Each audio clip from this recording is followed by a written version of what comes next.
I can't wait until Steve gets back.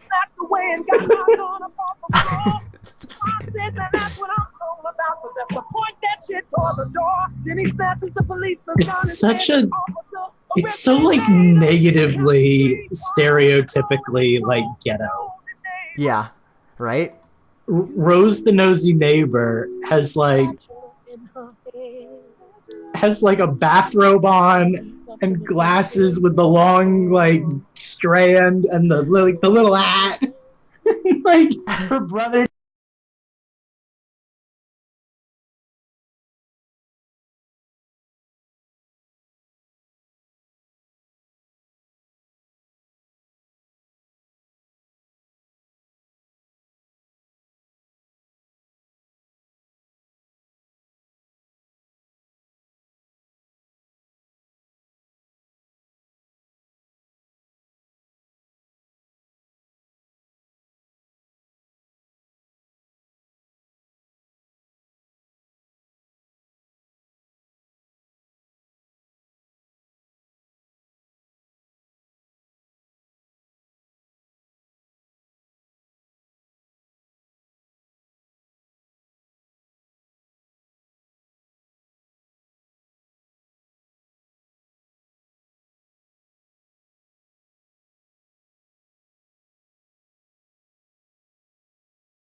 Patreon does not seem to be down. Let me take another look.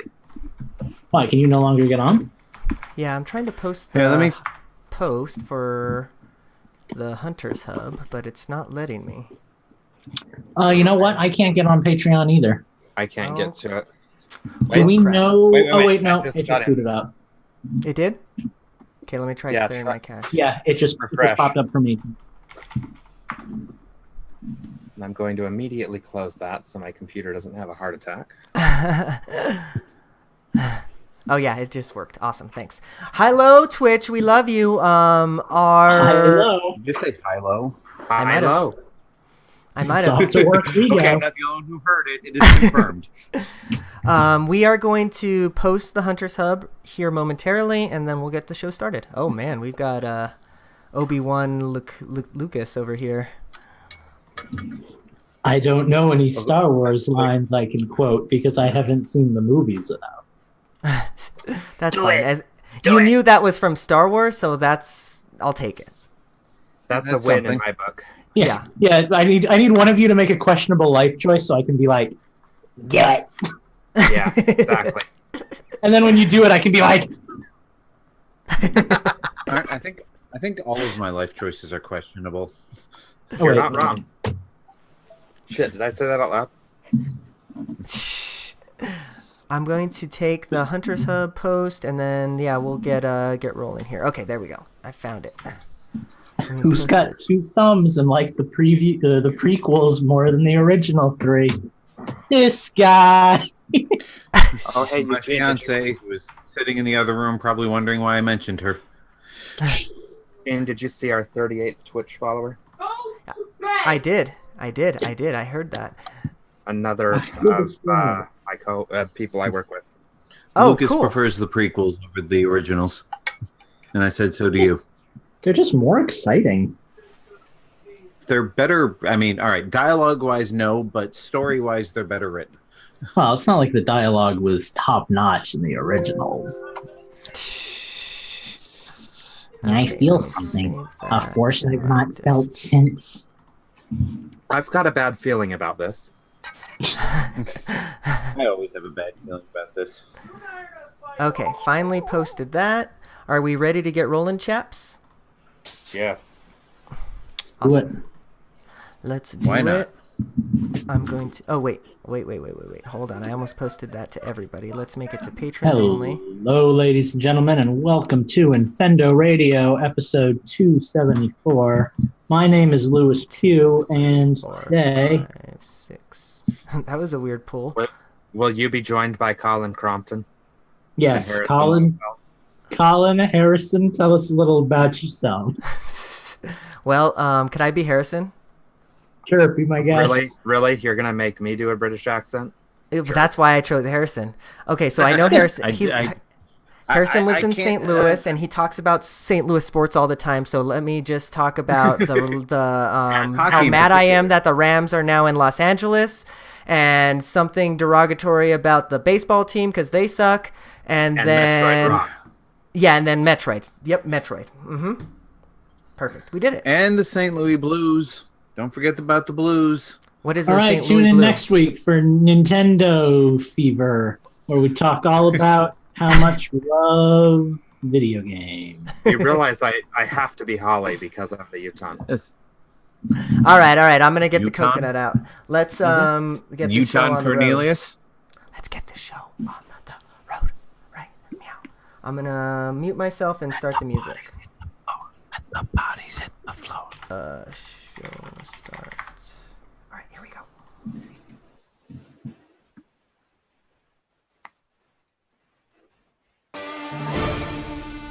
If you like cartoony Italian plumbers, you're in the right place.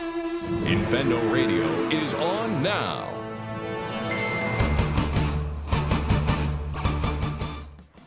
Hello, everybody, and welcome to Infendo Radio. This is episode number 472, I think. Yeah, we were at 72.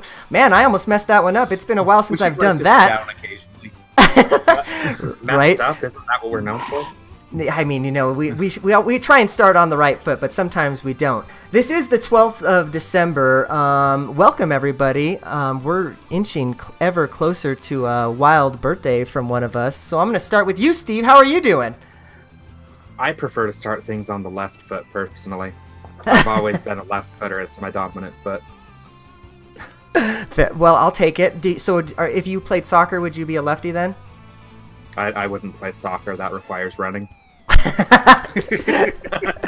That's the right answer, I suppose. Justin, what foot are you predominant with, and what sport would you play? Well, I have to be predominant with my left foot because I have two of them. Okay, so you're not a dancer? No, now I'm just picturing you.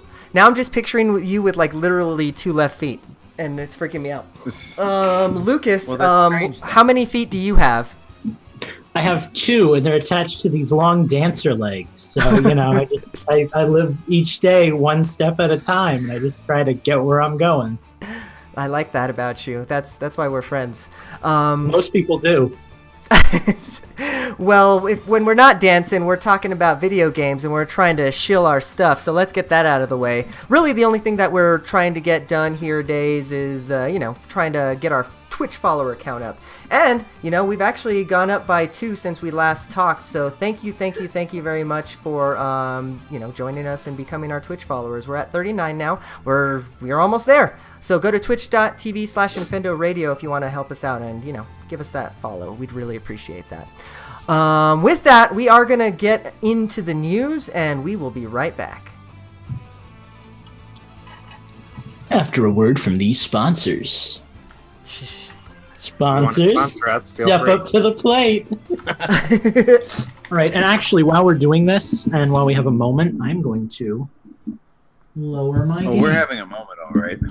Let's lower that gain and see what it sounds like when I push this dial like this. That's a lot better. That audio is not spiky anymore. Nice. We'll take it then. All right. I don't know who it's not showing me that there. Okay. So do we want to Steve, do you want to take the first news topic then, since you're already it's the first one, or do you need a minute? If you don't care. No, I'm good. Do you have a preference? Do you have a preference to music? Yes, that Crocodile song that the second name I'm not going to try and pronounce on air. Cacophony? Yeah, that one. Okay. Wow. Can I tell Eugene correctly pronounced cacophony? Can I tell Steve a 2-second story while we're booting up here? Steve, when I got to your base, a chicken got in the minecart and I pushed the button and it went away. And I took a video of it. So. Oh my god, that is amazing. I didn't know chickens could get in minecarts and push buttons. I make fun of his pronunciation. It was pretty great. Hey, Eugene, I think there's a track from Donkey Kong Country that would be perfect for you. It's called Creme Quay. Oh, I know, God. right? Is that literally, is that a real thing? It literally is. It's a level in the game. I don't know if it's... We spent like 20 minutes talking about it when we did the Let's Play. That is amazing. The secret never aired Let's Play. We couldn't be bothered to edit it. Oh, it wasn't a matter of editing. It was a matter of we had like every technical difficulty we could possibly have. No, we don't have technical difficulties at Infendo. It was a rare occurrence. Let's get the show on the road. Yeah, it was a rare occurrence. Oh, I mean, God. a rare occurrence? Oh my god, that was brilliant, and I didn't even mean for that. There it is. The funniest thing you'll ever say, and no one around to hear it. All right, Steve, I'm going to play you in, so I'm going to mute myself, and you know what to do. Yep. God, I'm embarrassed for you, Steve. Sucks for you.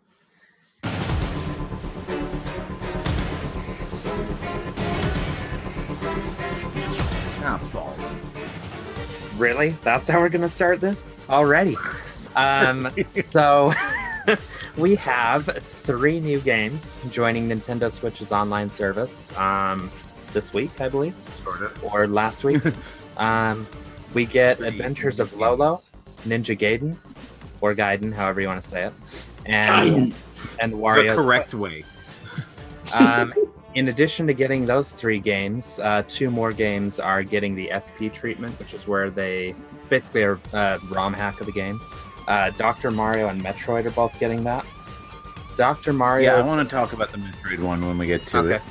Yeah, Dr. Mario is going to drop you in at level 20 high speed, which I think if you can beat it, it allows you access to a scene that's evidently rarely seen, unless you have YouTube.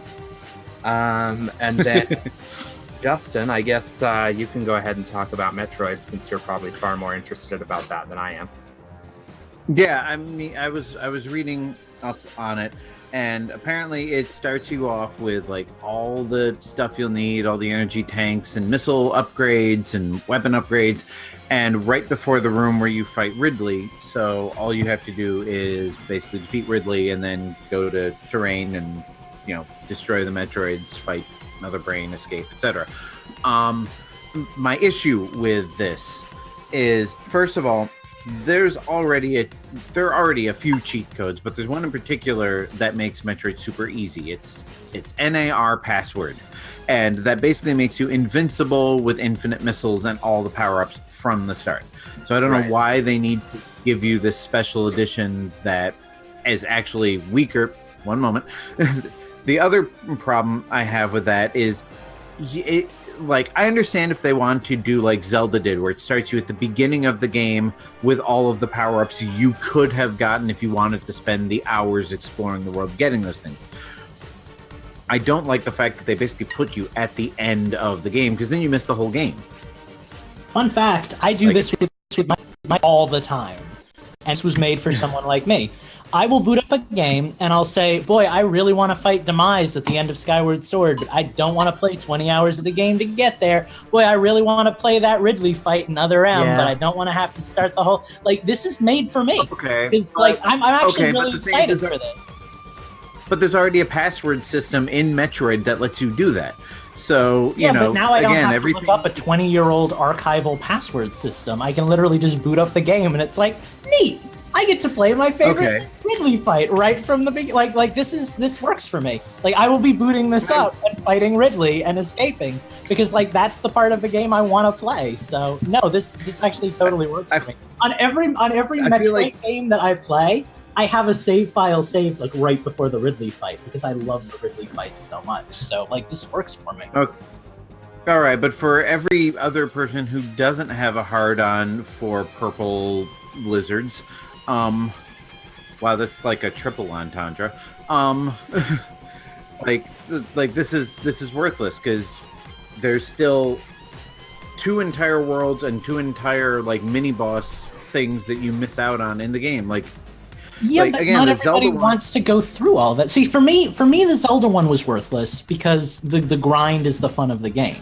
But for something like this actually gives me some value, because it's like, hey, I get to go straight to the fight I want to do, and I don't have to waste time playing an otherwise relatively boring game.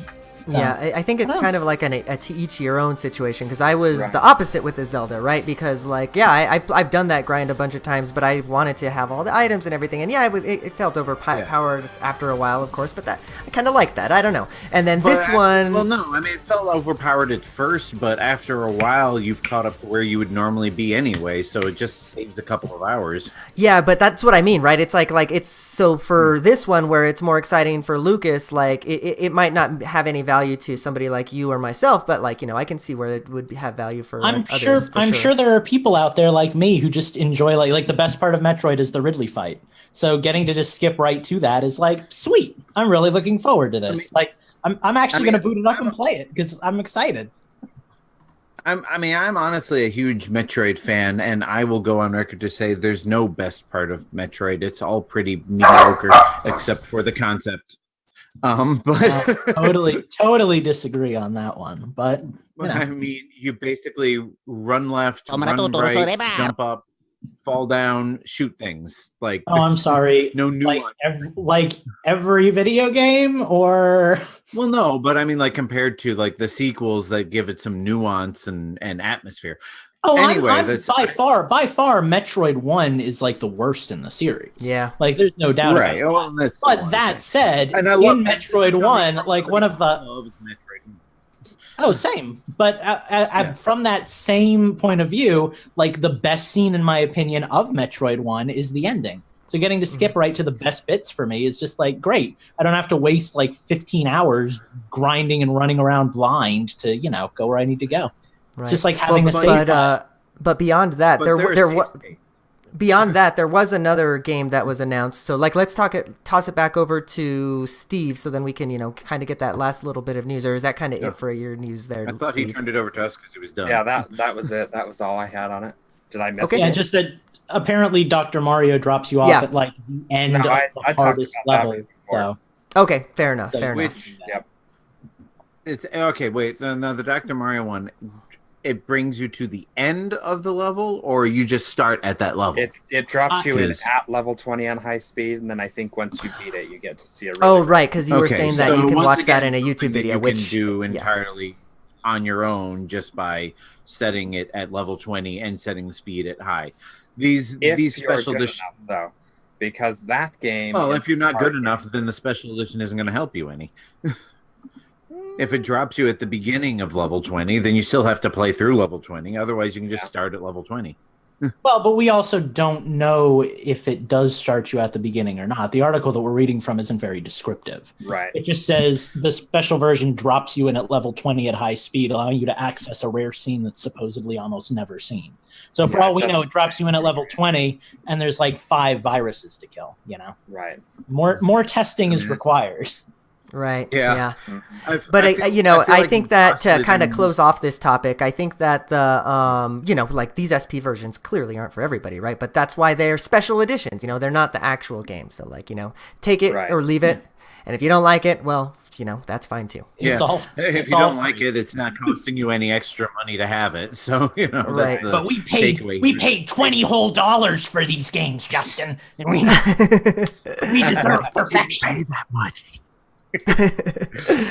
Okay, so let's pause it here, and then we're going to move on to our next news topic, and then we will be right back.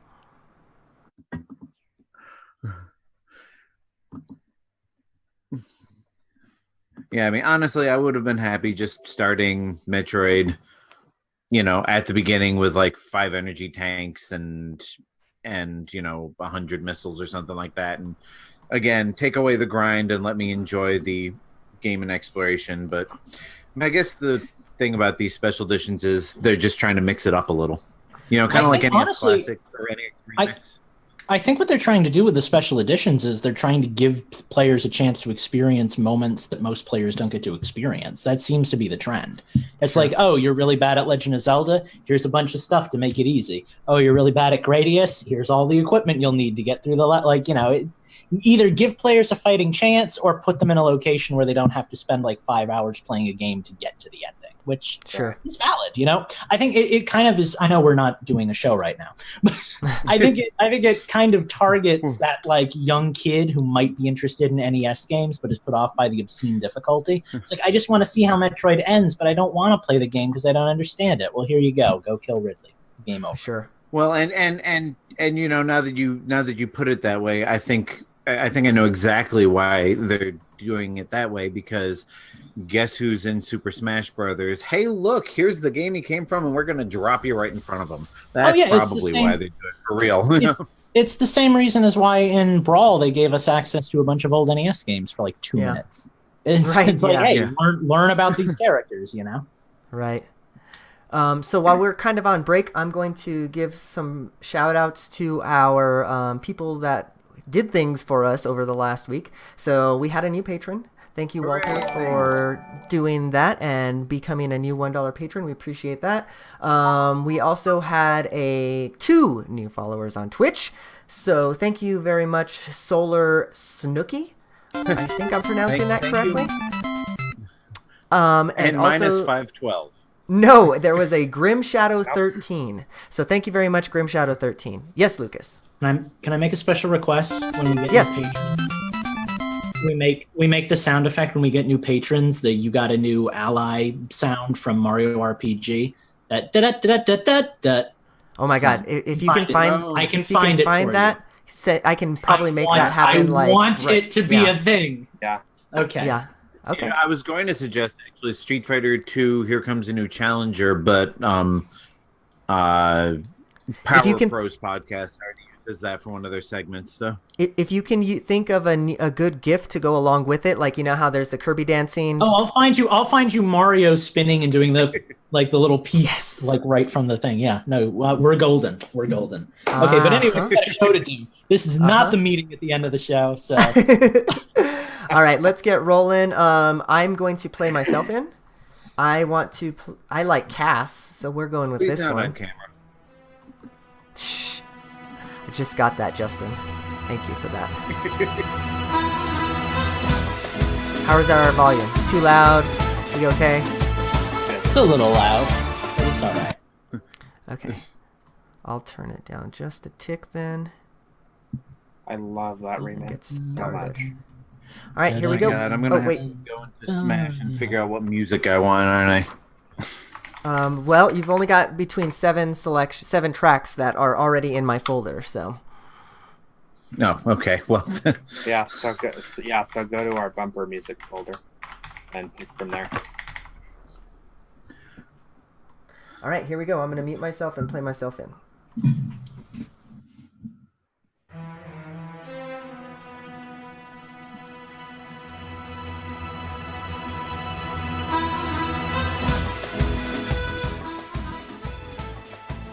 And we're back. This time, I'm going to talk to y'all about some news. I am actually not sure that this is exactly newsworthy, but it caught my interest. This is a quote from Reggie talking about the next Switch. Because remember, we had a couple of rumors a few weeks ago about what would be potentially the next Switch. So when pressed on that, he said, and this interview, let me see, I just want to make sure I give the shout out to the right person, to Forbes. Okay, so when he was interviewed with Forbes, he was asked about the potential hardware revision, and he said, well, right now, we're as we go into our second holiday season, my focus is making sure that the current gray and neon Switch continue to have momentum in the marketplace. You saw systems, whether our own or competitive home console systems, utilize that tactic a bit later in the life cycle. So right now, the current execution for Nintendo Switch with the Joy-Con and all the capabilities, that's our focus right now. So yeah, it sounds like they're going to be focusing on the Switch. I don't know why I found this so interesting, but it seems like almost like a bait and switch to me, because Nintendo's done that to me before, like, oh yeah, we don't have any plans of launching this, and then like a month later that they announce that they're launching it. So like, what do you guys think about this? I have many points. First, one on top of your head. Thank you. First, sorry. They lie about this stuff all the time. We could have an announcement today that says there's not going to be a new Switch, and in a month they announce a new Switch. We currently have no plans, just means we don't have anything to talk about right now. That aside, I don't want a new Switch. Like, I'm very happy with the one I have. I don't want to feel jealous of people who get a better version of the Switch than I have, and I probably won't be upgrading unless my Switch dies, which if I keep dropping it on the floor, eventually it will. But I don't want there to be a new Switch. So don't make a new Switch, Nintendo. Just keep selling the one you got. Plus, they've got these outrageous goals right now. Like another article I was reading this week said that they want to move another 20 million units by spring, and that's more than they've sold in their lifetime so far. So yeah, really ambitious. Hopefully they can push that. But I don't think they're going to want to move that many units and then immediately shuffle onto a new system and make everybody do that. I thought they wanted to hit 20 million units. See, I thought they wanted to hit 20 million units too, but then in the article I was reading, they were actually analyzing how he actually said we want to ship an additional 20 million units. And how that seems like a really lofty goal. So, assuming it wasn't just a mistranslation, they seem really hell-bent on selling a lot of systems off of Smash. So, yeah. I don't foresee a Switch revision anytime soon. Mostly because the Switch is full force, selling strong, going strong, rave reviews, everyone loves it. Why why screw up a good thing right now? And I mean, the other reason is, I mean, it's, you don't want to look at what they did, what happened when they came out with the new 3DS. You know, you divided the marketplace. Now there's certain games that you need the hardware to play, and I mean, fortunately for like Xbox and PlayStation, there really isn't any of that. You know, you just play the games you have, but they run a little better. And I guess Nintendo could do that, but I don't see them wanting to do that until or unless it is absolutely necessary. Yeah, no, I'm totally in agreement. I just don't really think there's much of a need for the new system right now. So I'm just not ready for one. Like, whether it's gonna happen or not, who knows? I just don't want one. I'm happy with what I've got. Just keep force feeding me games to buy, and I will continue to give you my money. Easy as that. Yeah, I think that's kind of the takeaway here for me as well. Is like, they could do it, but I don't want it. I mean, it's just unnecessary. You said it, Luigi. Mm-hmm. Right. Alrighty. Well, we hit our timer there. Thank you, Luigi. We're going to take a little break, and we're going to move into the next segment. And I think Lucas is going to take us away, and we're going to have a good time, maybe? I'm scared. Here we go. No! Oh, you out of town, baby. I'm sorry. I wanted to use that since Phantom gave it to me. We'll be right back. Oh. Eugene, you heard it's all Sonic all night long, right?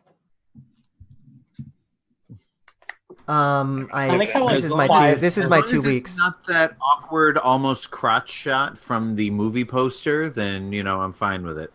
I feel like 5 of us keep trying to talk all at once, like all throughout the show. And I don't know how to solve it, but like we just all keep talking. You don't have to. That's Eugene's problem. All right. Well, I am more or less ready to go here, guys. So yeah, that's kind of the only thing I didn't do. I didn't actually get the developers and stuff ahead of time this time, so I'm gonna have to do some Googling while we do this. That's fine. So be patient when you're like, who made it? Don't be like, well, who made it? Who made it? Like, expect it. You realize now that you've said that, we're gonna have to do it. Yeah, obviously, because that'll sound great on the show. That's exactly what we want on the show, Steve. Mm-hmm. I know. I mean, would it be any different from what we usually have on the show? No. See, that's kind of my point. We're already getting it in the chat. They want to know who made it. Oh, God. Well, DevDog. Thank you, DevDog. For a lot of these, I know who made it because I played a lot of these games. I have 2 additional tracks that we can play in for the play-in music, thanks to Steve. Would you like maybe Schwenky's Swing? What's the other one? It's another Donkey Kong country too. No, big surprise. I'll take that one. Okay. Big surprise. School is in session. All right, how's our audio then? Too loud? We okay? That's good. Sounds good. Cool.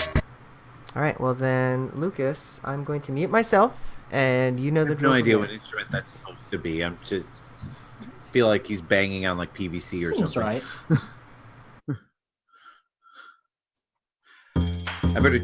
I need.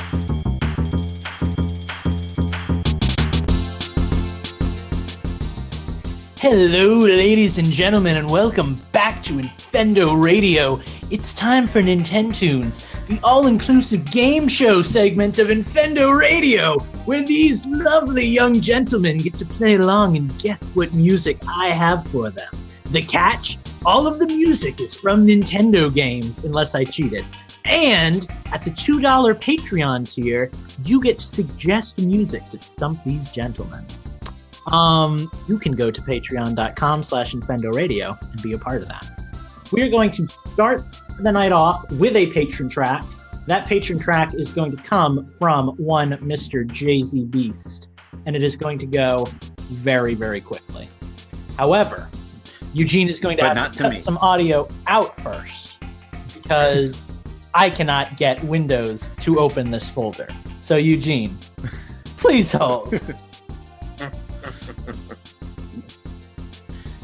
Yeah, Eugene, you're gonna have some noises to edit on my side. I forgot to turn the volume off on my computer while I was deleting stuff from Hackcheese, so there's a lot of dings and dangs and dongs.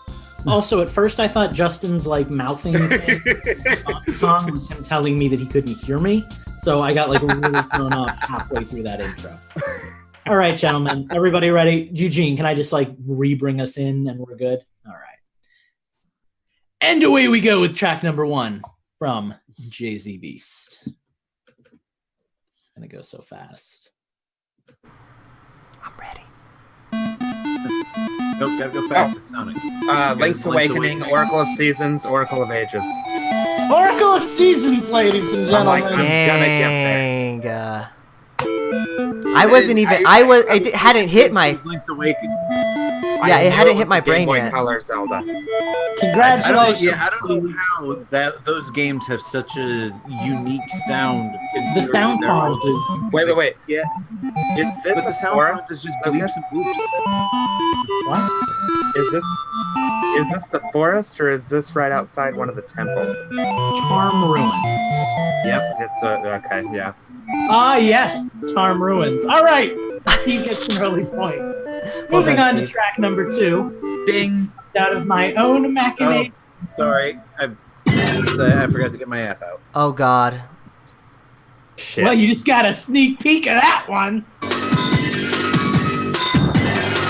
I know this. Killer Instinct. Alright, this is clearly... Whose is this? Whose game is this? This is a Lucas. Is it Lucas? This could be amazing. Nope. Would you like a second? Yes, please. Squeak Squad? Nope. Mass Attack? Nope. Canvas Curse? Nope. Is it Kirby? Alright, this isn't some troll thing where it's like from Super Smash Brothers, but it's actually borrowed from another game, is it? Keep guessing, boy. Is it the best game in the Kirby series, Okay. Kirby's Dream Course? It is the best game in the Kirby series, and that's your hint. Okay, so this is actually a Kirby game. Keep guessing. Okay. Nightmare in Dreamland. No. Yes or no, is this actually a Kirby game? As the host, I choose not to answer that question. Okay, so that's a no. It's not a Kirby Like game. a third track? Yeah. Yes, please.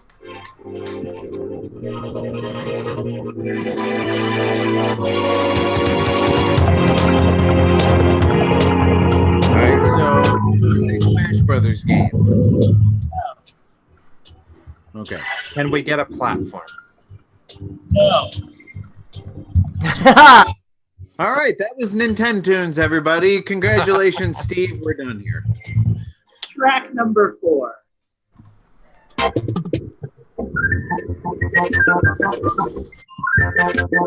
well, this is clearly Nightmare in Dreamland.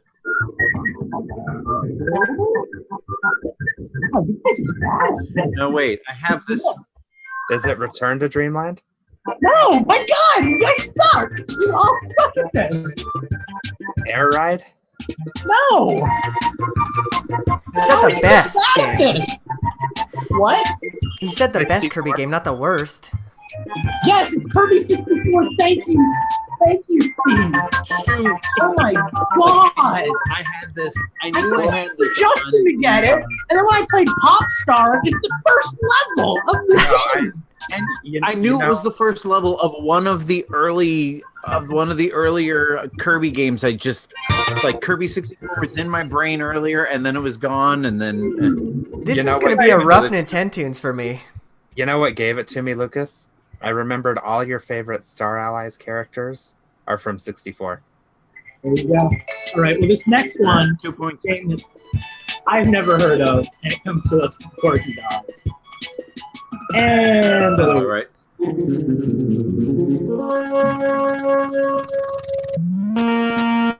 Oh God, NES. your first hint. This is the name of a character from JoJo. It's also the name of this game, but this game has nothing to do with JoJo's Bizarre Adventures. Oh God, Lucas. All I know is that it sounds like an NES remix of Shredder's the Ninja Turtles movie. Nope.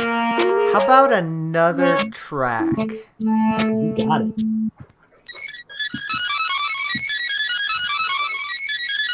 Oh, I know this. Yeah, This almost sounds like sounds Mario like the end of 3, a- like when you're falling down the castle thing. Or that. I was going to say when the little wand is floating in the air in Kirby. Yeah. Yeah, it does actually. Oh my God, this is murdering me. Let's get another track. I don't think any of them are going to be any better. Ask your questions, gentlemen. All right, we need. Yeah, I was gonna say we need some clues. You know what? Your first hint is that this game shares its name with a song by the band Dio. But then what? Dio. Well, I don't know anything. Shit. I don't know anything about JoJo or Dio, so I'm out this round. Dio. This is. I know what this is. I know what this is. I know what this is. Get off Google. I want to see your hands. I'm not on Google, but I have a list of NES ROMs in front of me that I'm trying not to look at. You can't do Oh that. God. I gave you the developer or publisher. How about you give? Can you give me the first letter of the title? Gentlemen, can I give him the first letter of the title? Yes, this music is awful.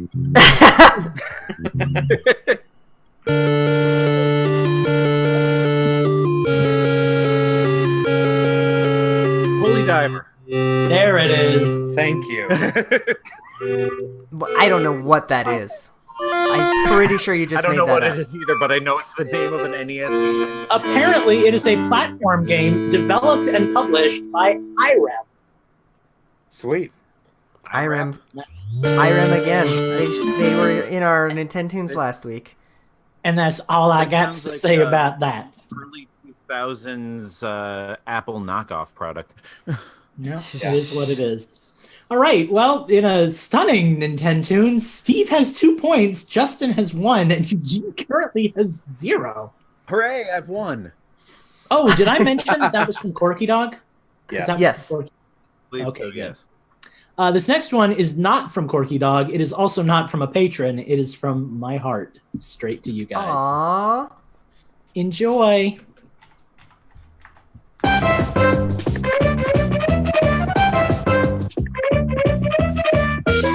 Katamari Damacy. This is another game. It is not Katamari Damacy. Kirby Star Allies. It is not. Do we want to play that game again? Yeah. I don't know. Should we be playing the game again? Can we have developer? It's a little early for developer. Why don't we go to a second? I don't know. It depends on who the developer is. This is a Sega game. It's got to be a Sega game. It is. I'm almost positive this is not a Sega game. I don't believe when this game came out, Sega was making games. Huh? Sega's been making games since like the late 70s. Not for Nintendo. True. Fair point. Well, this game was not developed in any way, shape, or form by Sega. It just congealed out of the ether. How about console? Did we get console yet? N64. That's about the only game I know. Iggy's Wrecking Balls. No, but good guess. Chameleon Twist? I will give you a I hint. think it's not clever because we've used that 1,000 times. I'll give you a hint. This game and Iggy's Wrecking Balls were both racing games. They were both what? Racing games. This isn't Diddy Kong Racing, is it? It is not.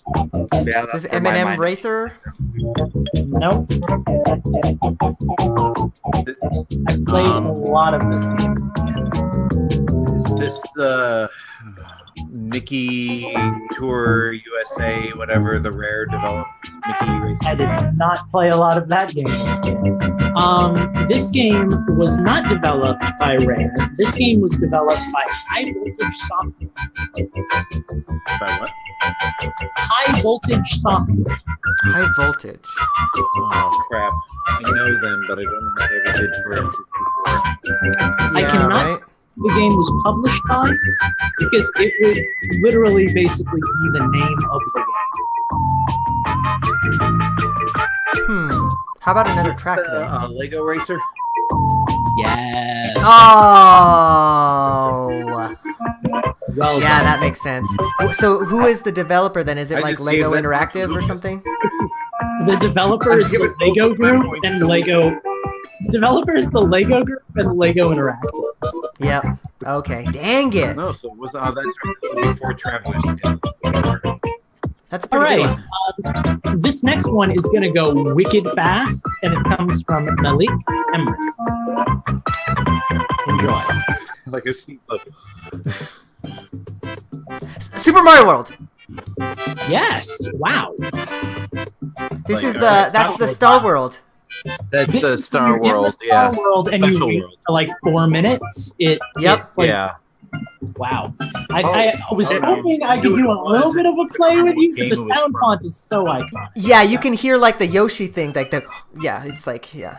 Well done, sir. All right. I knew that one was going to go quick, too. Some of our patron suggestions were really, really chill this week, which I actually kind of appreciate because it lets me do some harder music. nice.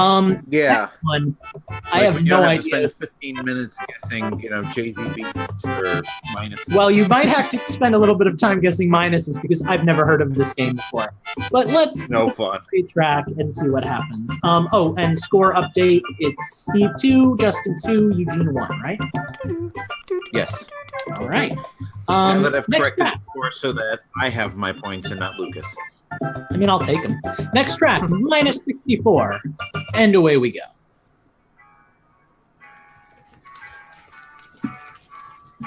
Listen, oh, all this takes a lot this of is getting Bastion. used to, This is Bastion. Oh my god! and you do get used to it. That's the Bastion guy that's after a talking. while. Wow. Have you guys This ever played 3 Bastion? thing was Well, nice. obviously Nope. not. Wow. No, Had I please played explain Bastion, I might not have started with that track. I Wow. need to Okay. find who is that voice? 5, 6. We have done 6 tracks. You guys have earned 6 points. You haven't missed one yet. And we're at a dead tie. And you're in a dead tie, 2 to 2 Wow. to 2. All right. Logan Cunningham. Never heard of him. This next one is going to be probably the hardest one of the harder ones. And it does not have a patron attached to it. This is one I decided to play. Enjoy.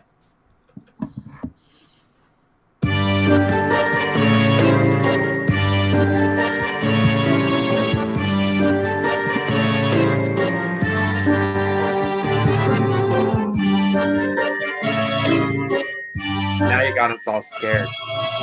This I want to say, I know it's not it. It evokes Mario Pinball Land to me because it's like got that circus theme. It does have that like boo kind of like, but no, it's not. Yeah. That was my if- first thought, but If I can't get the actual name of this game, I will accept genre because I think this one's going to be a little more obscure. But let's see what happens. Would you like a second track? Yes, please. I like it, whatever it is. Music in this series is really good. Okay, a lot less circusy now.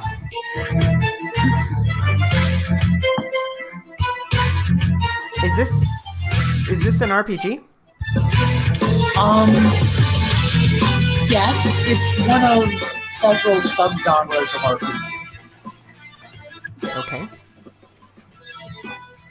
okay. Yeah. It is a very specific type of RPG. Okay. Did we get console yet?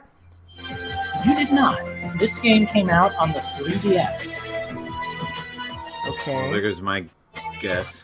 RPGs on the 3DS. So Wait. is it like a tactical RPG, like Final Fantasy Tactics or something? Final Fantasy Tactics A2? No, it's not. It's not those. Yeah, I can't really give you the subgenre without kind of giving it away. Is this Project Steam? Is this Project Steam? Why do you guys keep doing that? No, it's not. I think it'll get a little more obvious the series as we go into the later tracks. So let's try another track.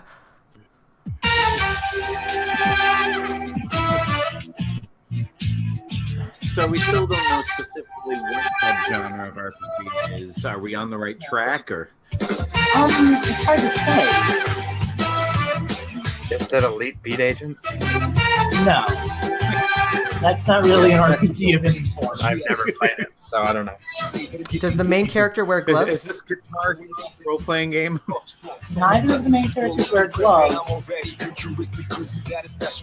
Because they don't have hands. What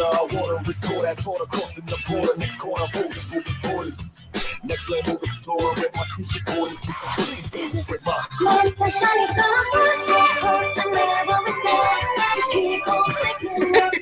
Those of you listening at home are missing the facial expressions Eugene is making. Drastic change in musical style. I just don't even know what to think right now, honestly. The only thing that's coming into my mind isn't even a 3DS game. If we get to the last one, I will my go mind into are like genre. nails. Would you like the last track? Is this Persona Q? Oh, come on, Steve! Oh, I should have And known. the reason I Dang couldn't give you it. genre is because it's a mystery dungeon game, and those Yeah. are like, you know, there's not many of those. Dang it. It's because of the whole Joker thing. Mm-hmm. I've been Yeah, on a I should've Persona kick known. all week. Yep. I always say, if you want to win my Nintendoons, just pay attention to me throughout the week. That's all I try not to do it, but I end up It's wanting hard to enough play paying games attention to you games for I'm 2 in. hours every week. Well, and that's why you never win at Nintendo. Next track, however, might win because it comes from one of your good friends, Schnazzy One. And this is actually a game that I bought and played. So Oh, I think this is the one I'm going to sit out on because I think I've actually seen he this. has to sit out on this one because I accidentally spoiled it for him earlier. So this is just between Justin and Steve. My odds just got 33% better. Good luck, gentlemen. I don't know what the heck this game is anyway, so it's not like I would have gotten it. Feel free to ask for hints on this one. Oh, now's my chance. God, Why is this your chance? I didn't go anywhere. I just turned my video off. I didn't know that. For all I knew, you walked out I of the didn't know I show. turned my video off. Well, no, I when didn't did you say it? Gentlemen, you don't have to guess. No. What is this? What system is this? 3DS. This is 3DS. How did you know that? Lucky guess. Is it, oh hell, what was the name of that game? Is it Mega Mix? Oh god, what the hell was the name of that game? I don't Rhythm Heaven Mega Mix. Was it that one? know. It's not that. Oh. I got really bored of this game like halfway through and just gave up. Is it Well, I'm Wario? getting bored of this song about halfway through. So Is it WarioWare Gold? It is not. Would you like a second song? Yeah. I only have 3, so.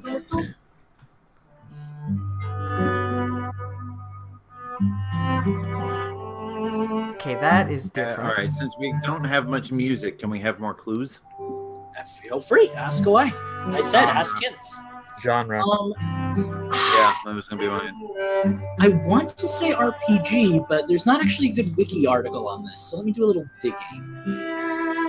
Okay, was this game ever released outside of Japan? Oh, yeah.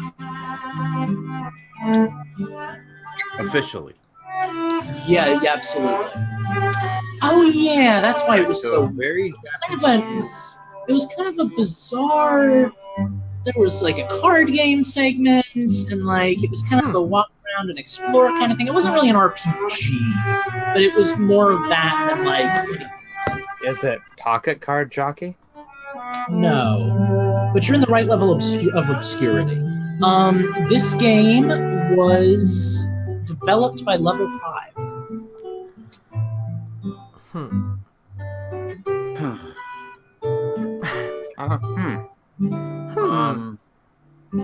Fantasy Life? Nope. I'm going to go a step further and tell you, because we are running out of music for this one already. This game, wow, that is beautiful music to narrate over. This game is part of the Guild series of video games produced by Level 5 for the Nintendo 3DS, along with such titles as Liberation Maiden, Guild 01, and Guild 02, which I believe are 2 games that never actually came out, but I don't know, maybe. Is this Guild 03? It is not. Well, then I'm out of ideas. The subtitle of this game, I don't think you guys are going to get this. The subtitle of this game is A Tokyo Tale. Is what? A Tokyo Tale. A Tokyo Tale.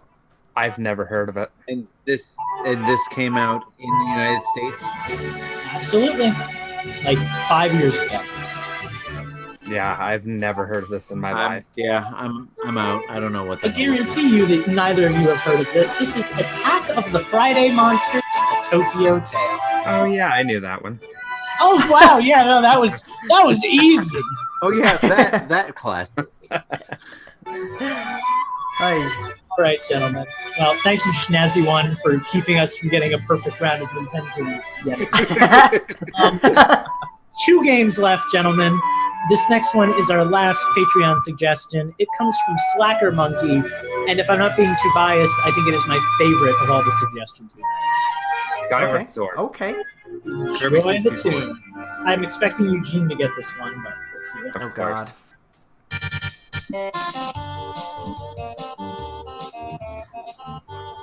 Sounds like a RPG battle theme. No. Mm-hmm. Mighty Number 9? It sounds... No, this game's like NES or something. Is this game NES? No. Does this sound like NES? I mean, that's why I asked. Is it Super NES? Yes. So this is either Super NES or something that sounds like Is this an RPG? Yes. Chrono Trigger. Although it is not a turn-based RPG. How about another track? It's not a turn-based. Is this Tales? Is this what? Tales? Like Tales of Fantasia? No. I have 5 tracks for this game It's because not I love a turn-based RPG. What is it? A tactical RPG? No. It's not a turn. There's not very many of. Is it Yeast? Yeast 1, 2, 3, 4, 5. 1 Yeast 3. Wonders from Yeast. And my nominee for best soundtrack on the Super Nintendo system. So. Right, we only have 1 game left. Unless it's a tie. If either Eugene or Steve wins, they win. If Justin wins, it's a tie, and I have to scramble to YouTube to find another song. Oh boy, gentlemen! You gotta always have an 11th game. Perk up those eardrums, gentlemen, and listen closely.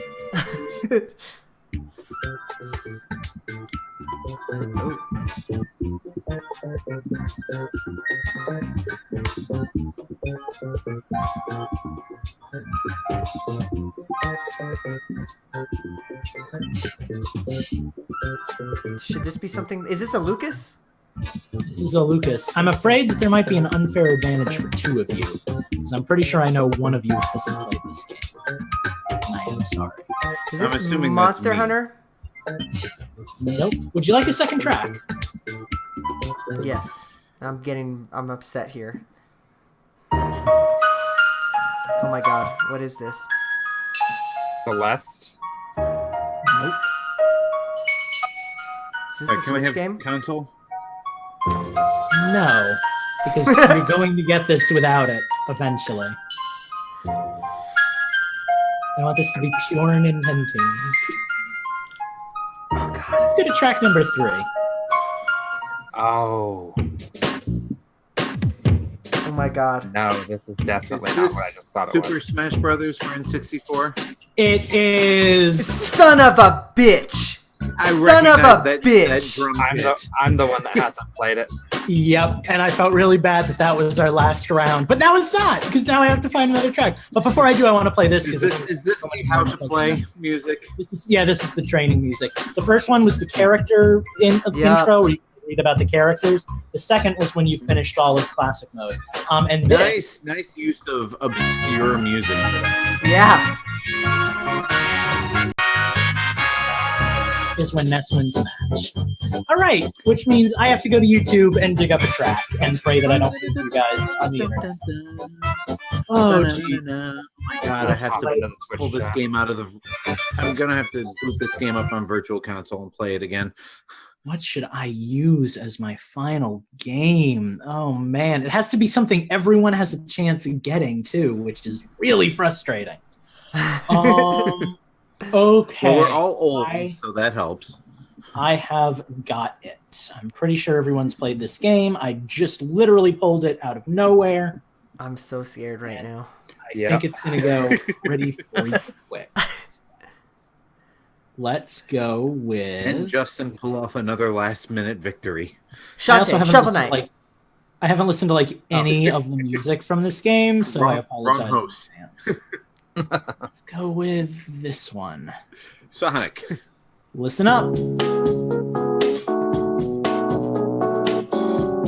I know this. Death Road to Canada. Good guess, but no. This I'm not gonna say what I think this sounds like. This sounds like Tropical Freeze. This sounds like something from a mid-70s episode of Sesame. I will say, I think Steve is in the general right ballpark. Right age of the game. These all kind of came out at the same time, more or less. How about another? Okay, so this is a recent game then? It's fairly recent. No, then I probably don't stand a chance.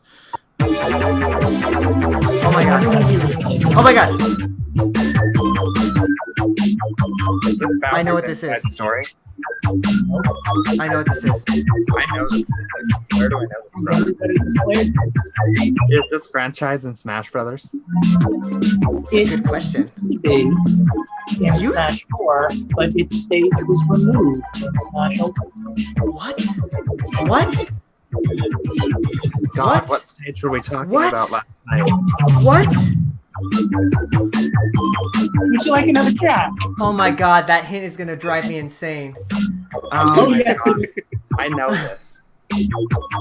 Yeah, give me another track. Let's go with...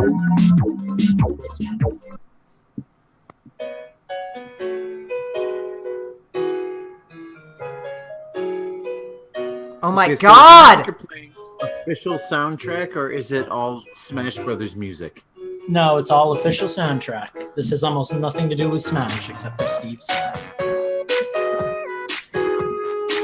I know this. Start pulling some tracks, guys! Just guess! What would... I'm trying to think of what's missing. Is this a Touch Generations game? No, this was a Wii U game.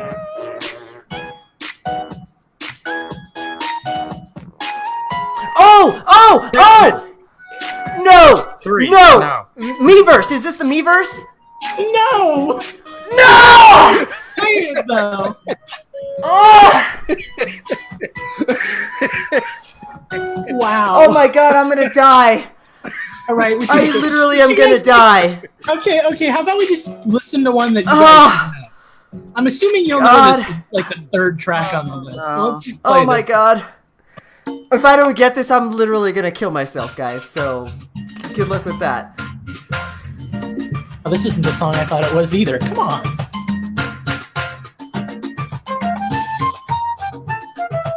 can't. I'm still stuck on the stages. Is this Yoshi's Woolly World? Yeah! Oh, son of a! God damn it, Justin! Better because There my we kids have play it, this gentlemen. non-stop. But I know everybody here has mentioned playing it, I think. So I thought it was probably this is the music that got me because the kids have played this level 100 times. we were talking about stages last night, Steve and I, that got cut from Smash. So when I gave you guys that hint, I was like, well, now Steve's got this.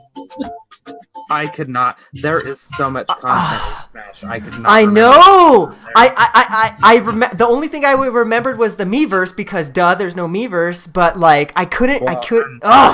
And then I thought Pictochat, and I'm like, but that's not Wii U. Yeah, right. Yeah. Wait, Pictochat's not an Ultimate? I don't know. I haven't seen it yet. I've played on it. Okay, good. The only other one I could think of was like the Pac-Man one, the other one that's not in there. Yeah, I know we're going to be talking about. Okay, well, first of all, thank you guys for listening to this. God. We will be right back. Hooray! I got one more win for the year. It's probably my last one since I only play one. The one I'm really salty about, besides Poke Floats, because I love me some Poke Floats back in Melee, but the one I'm really salty is missing is Orbital Gate from Smash. Oh yeah, because that was like my favorite stage. It's the Star Fox one where you're like flying on missiles, and then you're flying on the R-Wings, then you go on the Great Fox. Oh, like Poke Floats, but it's yeah. They removed a lot of those from. They cut because I don't know why. I'm glad that they didn't bring back the vertically scrolling ones because those suck. But but by that same standard, we still get 3DS Pac-Land. No, the Pac-Man one is still vertically scrolling. Well, it's horizontally scrolling. Wait, no, you're right. Oh God, it's just I'll be right back. I have a cat banging on my front door. So, Eugene, so you won last week. Justin won this week, right? Who's banging on your back? Correct. Okay, because I'm behind on the thing. I won last week. Not that I can hear what you're saying, because Eugene. I wasn't there last. Oh no, week, yeah, I hosted last week. That's I think I hosted. So it was Lucas. Yeah. No, I won though.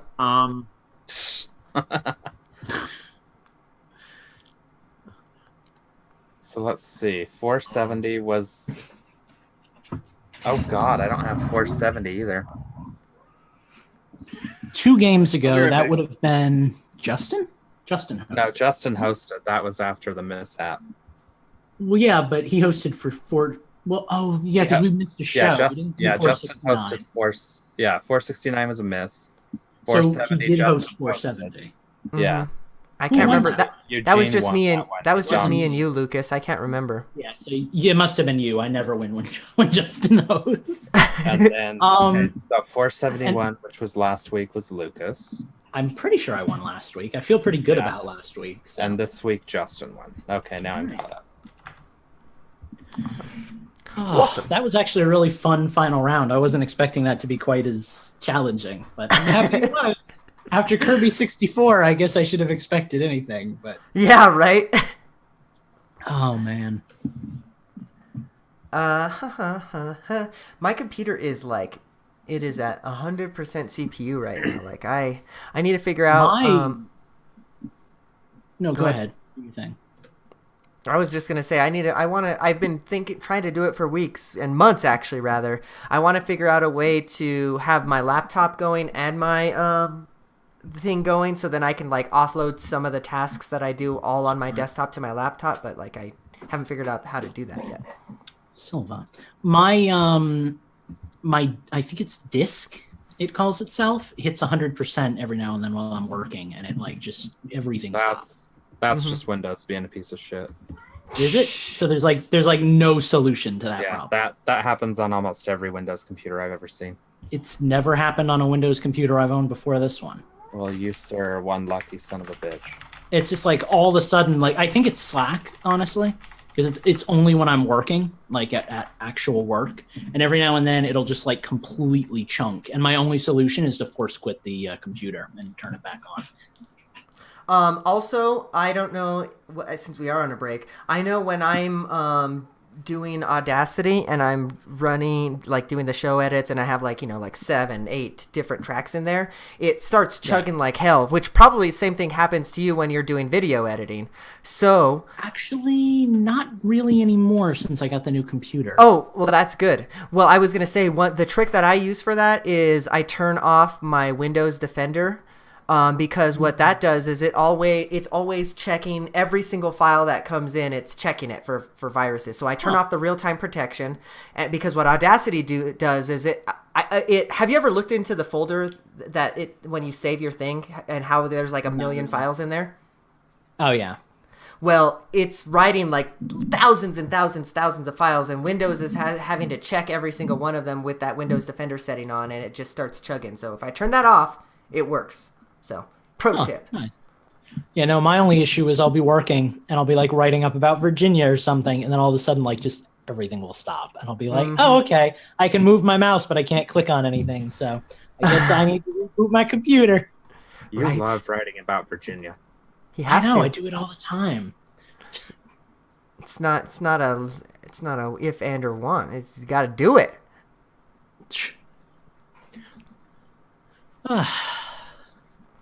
By the way, this thing looks just like the Bowser doll from Mario RPG. Pretty great. Now you need a Geno. Oh my god, if they made a Geno, if they ever make a Build-A-Bear Geno, I need it. Do you know how fast that thing's gonna sell out?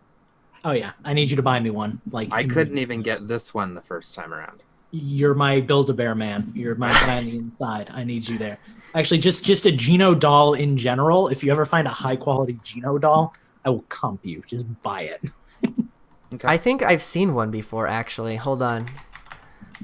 To Etsy. Yeah, to Etsy.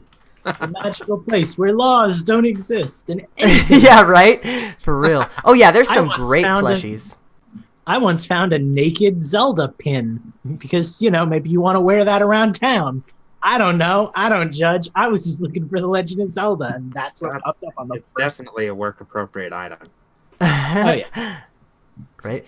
I want to see Reggie wearing one of those on E3 It's like, every pin I wear tells a story. Want to know how I got this one? Ooh, that Geno doll is ugly. Etsy is a wonderful place. Oh my god, that's a naked Geno. Don't go to page 4. I never go past like page 1, dude. Yeah, I got this on Etsy, Eugene. MetroidHat.com has a really nice one. I hope you live listeners are enjoying watching us shop on Etsy while we wait for Justin to get back.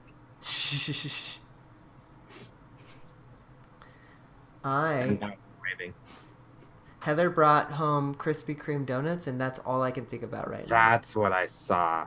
Mm-hmm. Why are you not? God damn it, Eugene! Now I have to go to Krispy Kreme's. I swore you were going to be like, "That's that smell I'm smelling." God, no, maybe my wife will go buy us Krispy Kremes. So, does this sound familiar? Does this sound familiar to you guys? Sorry, I'm just going to totally hijack the conversation.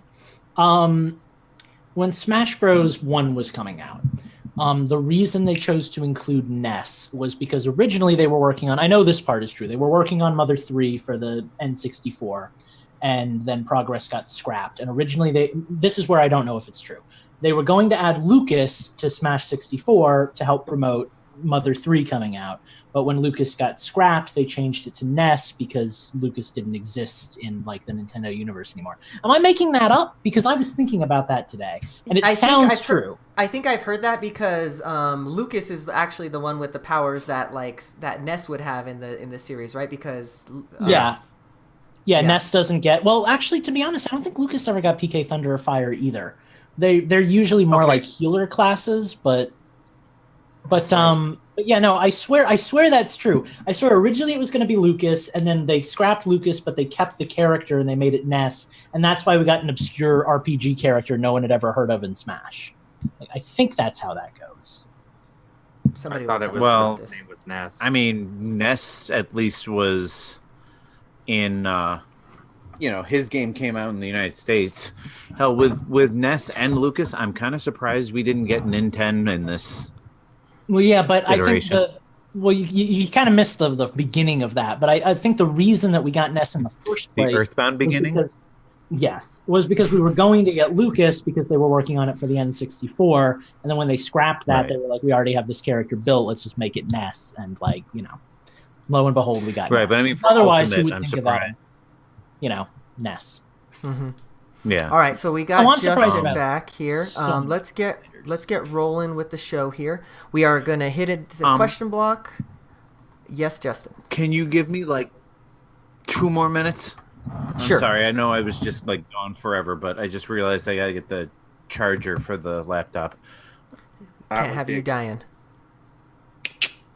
But yeah, I wish there were more Echo Fighters. I've complained to Steve about this many times.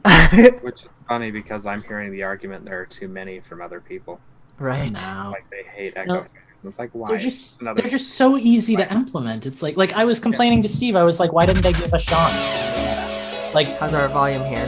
Exactly, Jean from Bayonetta. Volume was a little. It's too loud? Yeah, it's hard to hear. That sounds good to me. It's better? Okay. Yeah. Also, I guess since for what it's worth, I didn't have any issues hearing any of your songs for this Nintendo Lucas. Oh, interesting. So you heard we were planning on swapping out and they fixed it.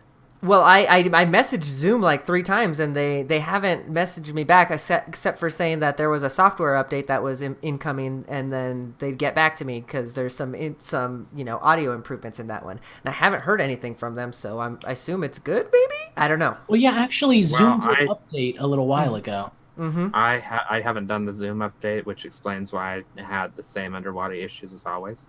Oh. So I will do that update, and we will find out next week. Faux show. Okay, that would give us a good indication of if it is Zoom or not, right? Because it sounded perfect to me. You both it's gotta sound underwater, but I've just gotten so used to it at this point. It almost sounds normal. Mm-hmm. Yeah. Interesting. Cool. That's why we don't. Yeah, the only issue is when it was a little too loud, and then it hit that like ceiling right, and then it got kind of distorted. But then you changed the track, and it was fine again. I'm so tired. I have like no sense of time right now. I have no idea if we're running early or late. Or about normal. A little. Yeah, a little early, maybe normal. Mm-hmm. We are, I would say, right on time for us. I feel bad for our live listeners. I feel like our breaks have been very long. I don't know. I mean, we're not getting any regular complaints, listeners. If you hate this part, let us know. We could always do kind of what Justin. I think they like this part. They hate all the other sections that we are on the air. We very well could do what Justin had suggested earlier, and like actually put when we go on break, we put a waiting screen up or whatever, and then this stuff isn't visible. But we can talk about that. Although for all we know, they prefer listening to us banter. Mm-hmm. So okay, we've got our music. Justin is back. I'm going to play us in. Everybody has their names on a question for the question block, so we're good there. Steve, remember you're on deck. Yes. All right, I'm going to mute myself so you guys know the drill. Read that. Okay, quick. Let me make a note. All right, I'm going on mute. Here we go. Everybody be quiet.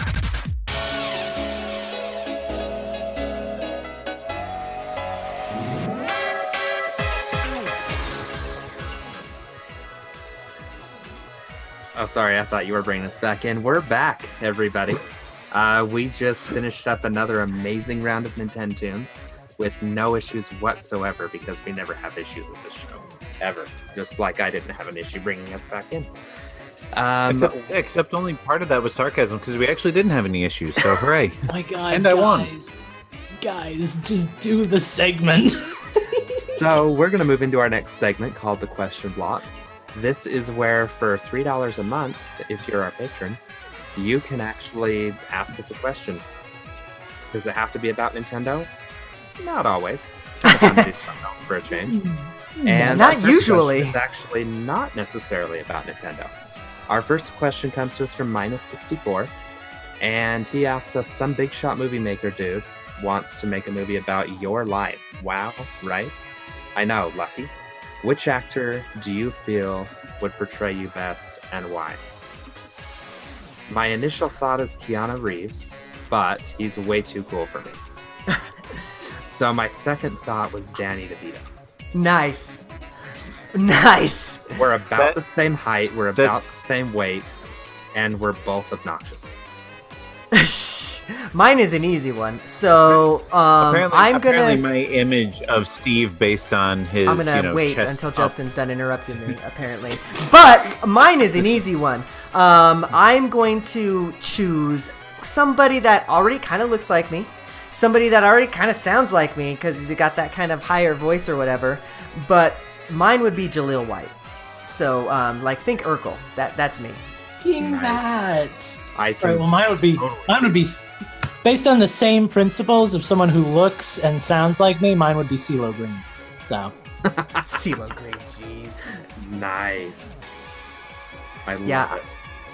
Can you do a CeeLo Green impression, Lucas? no, I can't. Maybe like 5 years ago, but not anymore. Except if I'm animated, I want to be voiced by Ryan Reynolds because that just seems to be the trend these days. So I want to be if it's voiced an by animated Channing. movie, If I they're want to be animated, I'm Deadpool. going for Channing Tatum. All right. Justin. Eugene, who do you want your animated voice to be? Did I lose my turn? No, I was stalling. Okay. Interestingly enough, I was writing a movie in college and I knew I was going to play the lead role, but as I was writing it, I was writing it as if Topher Grace was going to play the character. So I guess I would be played by Topher Grace because he's got that kind of dry, snarky delivery that, Justin I is known always... for. Yeah, Okay. I mean, I don't think I'm quite as funny, but sure, most of you agree with that feeling. I can't picture Topher Grace with a beard, though. That's the only thing I can't get over. Has he ever played a I'm going to role have where he's to had a Google beard? that. I don't know. I feel like I might have actually seen him with a beard in something, but I don't know. I'm gonna have I'm to just Google excited. Topher Grace. I'm just excited to have He was screwed really with all good of the. Oh, Topher Grace with beard. He was really good in Predator. I don't know. There was a long pause, so I figured I had a chance to say it. We're clearly way off rhythm tonight. I'm just excited that I had a chance to screw with all of the people who don't watch the live show's heads because they're all going to be going, I didn't think Lucas was black, but he said CeeLo Green looks like him. So Hell, that's kind of learn something new every day. A black Italian. Yeah. When we first saw each other on Face to Face, it was like, oh yeah, that's him. So all right, well, thank you very much, Minus, for that question. JZ Beast asks us a question. Why don't you read that one for us, Justin? All right. Of course, I forgot that I was reading the next question, so I put my phone down after I showed that picture of Topher Grace with the beard. JZ Beast asks, is there a game or franchise that you guys got into because of Smash Brothers? His examples are Ike in Smash Brothers Brawl got him to check out Fire Emblem Path of Radiance. And I know that Fire Emblem is a big one. I mean, hell, the franchise wouldn't exist in the United States at all if it hadn't been for Marth in Melee. And I will admit, the character's existence has made me curious about Fire Emblem, but I know it's just not my type of game, so I haven't bothered. I guess the closest I can say is, I think the existence of Ness in the Smash Brothers games has made me want to go and try Earthbound again. But I've had so many false starts on that game, I don't know if I will ever get anywhere in it. So, that might be another one that I have to Game Genie my way through. Well, speaking of false starts, the series that I actually tried out because of Smash, a good buddy of mine, Tyler, who is the reason that I really don't play Smash that much, because he was really good at it and I'm awful. His main is Samus. And I would have never tried a Metroid game at all had it not been for Smash. As it stands, the only game I've ever come close to beating is Zero Mission. And I've started Metroid Prime 1 about 6 times, and I still have not gotten more than halfway through it. Very nice. Yeah, Metroid Prime I can't focus on.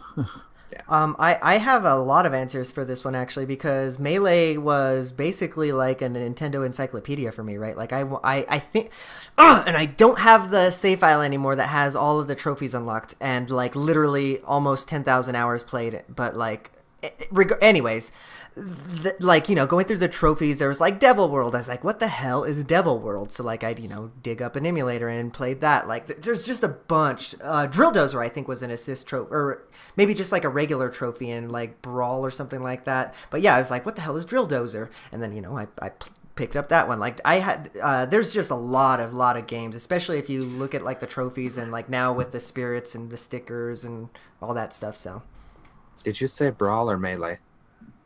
For which one were you talking about that you had the big save file? Was it Brawl or Melee? That was Melee for me, because I was right in, like, Melee came out when I was a freshman in high school. So like that was literally our game all throughout high school. And then through college even, like we played the hell out of that game. Okay, sorry. And yeah, that was my college. Like the first Smash Brothers came out when I was in high school, and we played it occasionally, but GoldenEye and Perfect Dark were still kind of our big ones back then. But it was Melee that like all of my friends were into, that we played the most of. So right. Similarly, Brawl was my college game, and when Brawl was coming out, I was in high school, so I guess I'm like a generation behind Eugene on the Smash Bros. Thing. But I was excited because one of the characters' names was Lucas, and my name is Lucas. So I've told this story 100 times on the show, so forgive me. But I wanted to get good with a character who shared my name, and I knew nothing about the series or the game he was from, except that I had kind of played Earthbound once or twice and never really gotten into it. So I downloaded the ROM, I booted up the Japanese to English guide to get me through it. That was on like a GameFAQ, and I played through all of Mother 3. I fell in love with it. I trained as Ness for like 3 months in Melee to get good as him in Brawl, and I made Lucas like my first main in that game. So yeah, really the Earthbound series, and Mother 3 is like one of my favorite games today because of that. Like I've talked about it before, but it's a really solid game. And the reason for that is Smash. I have a lot of other games that kind of coincide with Smash, but none that really like everything else, even Kid Icarus. It's like I wanted Pit and Melee back before he came out in Brawl. Like most of them I've wanted. But yeah, no, Earthbound is definitely one that came to me the opposite way, which is, you know, really cool. I like that Smash does that. Nice. Awesome. I guess let's toss it off. Oh, actually, sorry. Right at the very end, I thought of one more. So Panel de Pon with Lipstick. That I was like, what the hell is this thing from? And then I was like, oh yeah, Panel de Pon. So that kind of got me. It's funny to me. Interesting. Is that what that's from? Yeah. Yeah. It's funny to me because I always wondered where that came from. I thought that was just one of those random things out of Sakurai's brain. So many of your interests don't come from like characters like they do from me, but rather from like assist trophies and stages and stickers and trophies. And like I remember when I was a little kid, like looking at the Melee trophies for Animal Forest or whatever, because you know, or I think it was literally unannounced game, and it was just like a picture of Tom Nook because like they wanted to put him in, but like they didn't actually have a name for it yet or like any plans to localize it. And like I was like, whoa, that's cool. What is that? You know? Then when it came out on Brawl, I was like, oh, it's Animal Crossing. Whoa! And like I knew nothing about it, but I wouldn't say that Smash got me to play it. It's just like, you know, back when like Melee was a thing and there were all these trophies, you're like, there's this whole world of games I know nothing about, which was really cool. For sure, for sure. All right. Well, we have another question from one of our lovely patrons. If you'd like to leave a question for us in this segment, you can too, just like Slacker Monkey did by going to patreon.com/Infendo Radio. Lucas, why don't you take us away? That was a really smooth transition, Eugene. This question does come to us from Slacker Monkey, and I actually really like it a lot, which is why I wanted to ask it. What was the first video game you spent your money you earned on? And do you think it was a good choice or do you regret it now? I'm not talking about gift cards or cash from friends and relatives. I'm talking money you earned through chores and hard work. And I am going to lose everyone's respect when I say that I did not do chores when I was growing up. I did occasional chores to help my family out, but I didn't get paid an allowance for it. I lived with my parents. I did stuff with them. I helped out around the house. And when I wanted a game, if they could afford it, they got it. And that's how that worked. I didn't have a job until college, and even my college job was pretty part-time. I mostly just, I asked for things and I got them through high school if I was able to. And if I wasn't, I didn't, and I dealt with it. The first game that I remember buying, I'm sure I bought other games in college first, but I went to a GameStop in the mall with some of my friends, and I looked in the bargain bin, and this game I wanted called Mad World was in there for like $3. Ha! And I was like, I'm out on my own. I'm a college kid. I can buy an M-rated game. I was gonna say this game is rated M. And it's only $5. It was really exciting for me because like up until then, I had always kind of like my parents didn't care that I played M-rated games. Like they knew that I was developed enough that I didn't translate that into like violence or whatever. But like still, it was awkward to say like, Mom and Dad, I want to buy a game where you slice people in half with a chainsaw. And by the time I was in college, I was like, I can just buy this thing. I bought it. I put it in the Wii. I played it all night, and I fell in love with it. So that is my first purchase I remember making with my own money. Nice.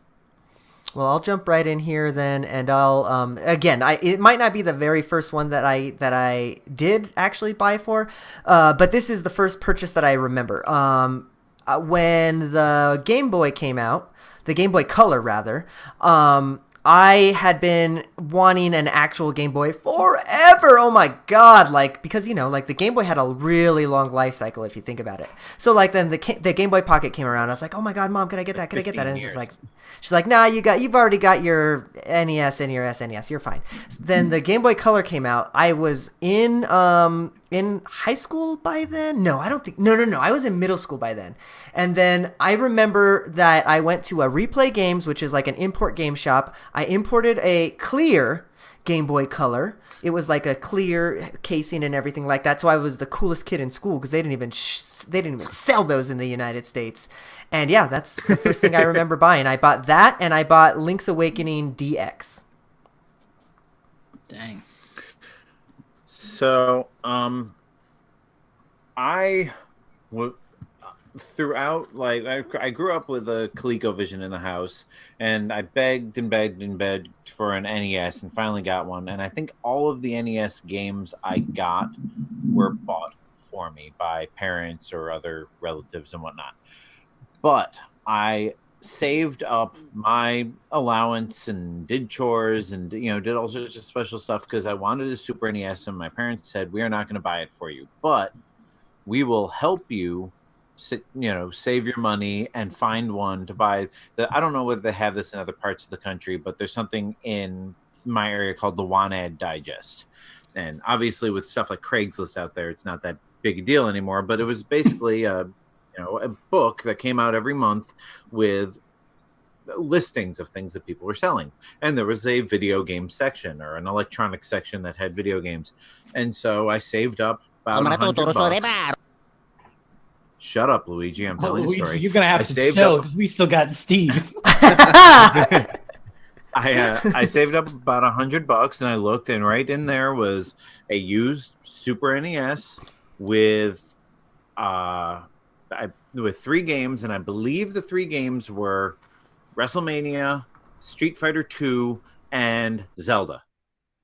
And just like WrestleMania was okay. I mean, I'd played a couple of them and they were fun, but just based on Street Fighter 2 and Zelda, I'm like, this is the one I want. And so we sent off a money order and they mailed it to me. And that was basically the first video game I bought for myself was my Super Nintendo, which came with those 3 games. So nice.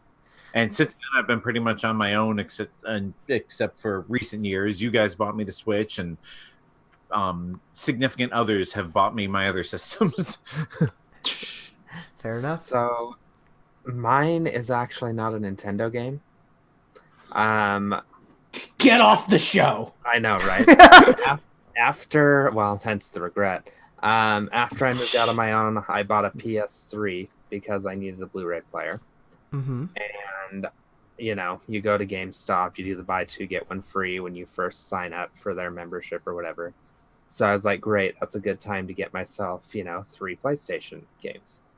One of the games I got was Black Ops. I think it was the original Black Ops, if I had to venture a guess. And I remember thinking, sweet, I can finally play a game online, so I finally have a system that'll go online. And this is like, Black Ops is used. It's like $17.99. It's that old.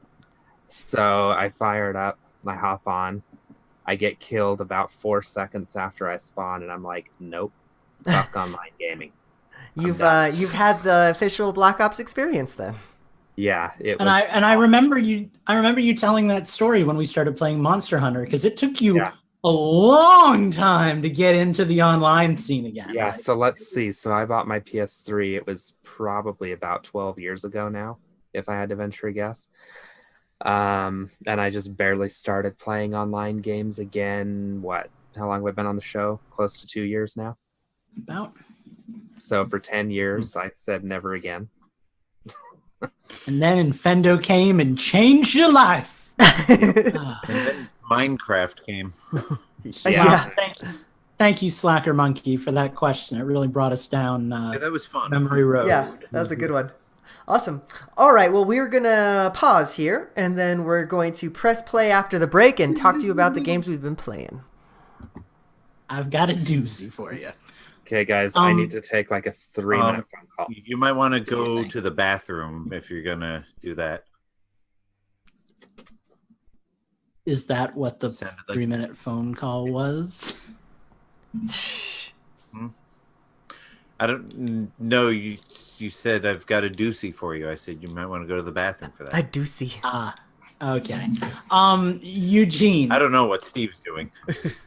I think Steve's 3-minute phone call is he's running to the bathroom.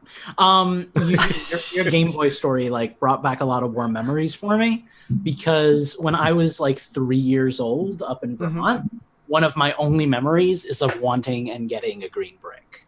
Oh, nice. I was like little Lucas, and up until now, up until now, I had only played systems that my dad owned, and my Game Boy was my first system that I was that was yours. I was 3. Yeah. But it was I own this. I bought I had 2 games on it, and I never got anything else on it until the Game Boy Color came. It's because I never had and still do not have an original brick Game Boy. My first Game Boy was a Game Boy Pocket. They just come out, and I said I really want a Game Boy because I used to have to do summer school every year because I sucked in school, and my parents sent me away to a private school thinking maybe I'll do better with better teachers or lower ratio or whatever. So I said, well, I want a Game Boy because otherwise I got nothing to do out there. So I bought myself a Game Boy Pocket and Donkey Kong Land 2. And I played that all summer. Nice. And I still have it, and it still works. It's weird to me because of our age differences, between the 4 of us, how we were in very different points of our lives, but we all had the same experience with different games. Right. Yeah. We used to, and it was all and almost all Game Boys. Yeah. Well, one thing that we used to do, I think I've talked to you guys about it before, is we would get together on weekends, and we would start the weekend off with Smash. But we wouldn't just play Smash. We would set the stock to 99 each, and we would just go nuts. And it would be a bloodbath. Oh 3 hours of 99 Smash, and that was our college Smash Bros. Yep. If I can ever get a couple of the Radio Free Nintendo hosts as friends on my Switch, I think you would probably love playing with them because they do those batshit crazy endurance things on Smash, and I've told them before I will gladly play with them just to see what sort of random shit they come up with. Yeah, we used to I do missed kind of. that was a lot of fun. It was fun to just like come up with your own event match type things, right? Like Yep. I remember when. Go ahead. No, mine is unrelated. Go. I was just going to say, we used to have like these huge tournaments in, huge, I guess, but like these tournaments in high school at like people's houses where we like, get poster boards and draw up the tournament bracket. Like we'd have like literally group play. Like it was so fun. I miss those days. Cool. Yeah. Yeah, there's those good old days when you had disposable income and your friends lived, within biking distance from you, and you didn't have to be up the crack of dawn every day, so you could stay up till 2-3 o'clock in the morning with pizza and Mountain Dew. I feel like none of these things don't apply to me right now. I stayed up till like 3 a.m. last night with Steve playing Minecraft. Did you also have pizza and Mountain Dew? I mean, we could have if we wanted it. We didn't. I think Steve made ramen or something, but I mean, I feel like that probably applies more to me mostly because, kids, family, kids stuff like that. Definitely changed the equation a little bit there, but no, you still got to make time to have your late night escapades every now and then. That's all part of living. Late night escapades, huh? I came back at the right time.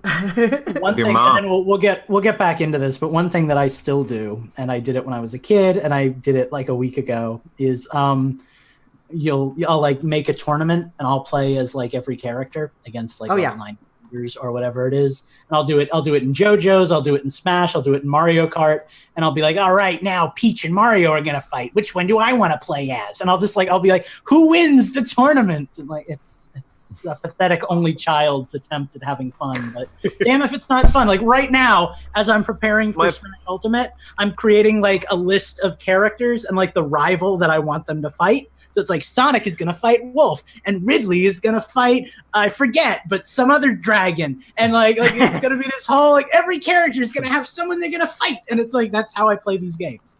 Like I just build the world. My favorite way to play Perfect Dark is going to Combat Simulator, fill it with easy sims, and just kind of run around and gun them down because I have no friends and nobody plays that game anymore. Oh, you should have seen the lengths. I could do a whole segment on how to play games as like multiplayer games by yourself. Like I have bubbled in New Super Mario Bros. To play as Nabbit instead of Mario. Oh, yeah. Like I'll do Bubble Mario. I know all the gimmicks, man. I played Air Ride City thing by myself. Like I could go into it about how to play a multiplayer game by yourself and have fun. But hey, all right, hold on. Let me level up the music first before we move on to our next tangent. Tell me how the volume is. Well, yeah. Are we too loud? We okay? I think it's perfect. Okay, cool. Yeah, Tangent away, Justin. Well, I was going to say, before we get into that, why don't we have, like, before we each get into our individual things, why don't we have, or maybe after we each do our individual things, why don't we do, like, a timed segment where we basically all talk about Smash? Because I think we've all played at least some of it in the past week. Well, 3 out of 4 of us. I played Smash 4, and that's what I'm going to talk about during Change the System. I figure that's fair. I just plan on talking a little bit Smash during my Change the System because that's pretty much all I've been playing anyway. So I've got so more. I would recommend My Change the System is mostly going to be this, and this. So I would recommend for Change the System, the way we do it is I go first because mine is going to be much less interesting than your guys. I get mine out of the way, and then you guys just each take your time to talk, and you all talk over each other and talk about Smash, and you just make that segment because I don't really have anything to contribute. I know a lot about it because I've been talking to Steve. I know what I like that's in it. I know what I don't. I don't understand why replays aren't a thing. Like, why can't you just save a 30-second replay, Nintendo? But that's besides the point. Yeah. We'll talk about that during I don't know if, like, maybe that's a hardware issue. Like, maybe it takes too much RAM to do that, and the game's already eating it all up. I don't know. They should figure it out, though, because I want it. But anyway, if nobody objects, I'll just go first because again, nobody's going to want to hear about how much I played Smash 4 or my Katamari Damacy experience. We'll start with that, and then you guys can just break into the trending topic. All right, well, let's do it. I'm going to mute myself, and then I'll bring us in this time, Steve. I promise. Okay, if not, I'll cover for you. Thank you. I appreciate that. Fearful leader right here. That was pretty great. What I like about you.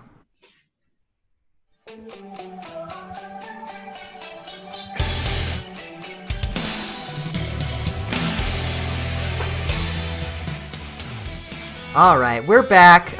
We're talking about Change the System. This is a segment where we talk about all the games we've been playing, Nintendo or otherwise. I think this week, everybody's probably been playing Nintendo games. So, Lucas, why don't you take us away first? Because you're the one who has been playing the non-Smash games. So let's I am the one who is waiting. I am the one who is waiting until Christmas to play Smash Bros. Because I am looking forward to that Christmas morning thrill of getting a super cool game. And I'm willing to hate life for the next 2 weeks while I wait for that to be a thing. In my world, Smash Bros. Ultimate hasn't even come out. So what does a person do who's waiting for a great game? They play the game that came out before that one. So I dusted off my Wii U. I re-downloaded all of my stuff because I realized that I had wiped my external hard drive. And I booted up Smash 4 for the very first time, as far as it's aware. It's still the same Smash Bros. That you know and love. It would probably seem cheap and tawdry to you guys, but to me, it's still currently the cream of the crop.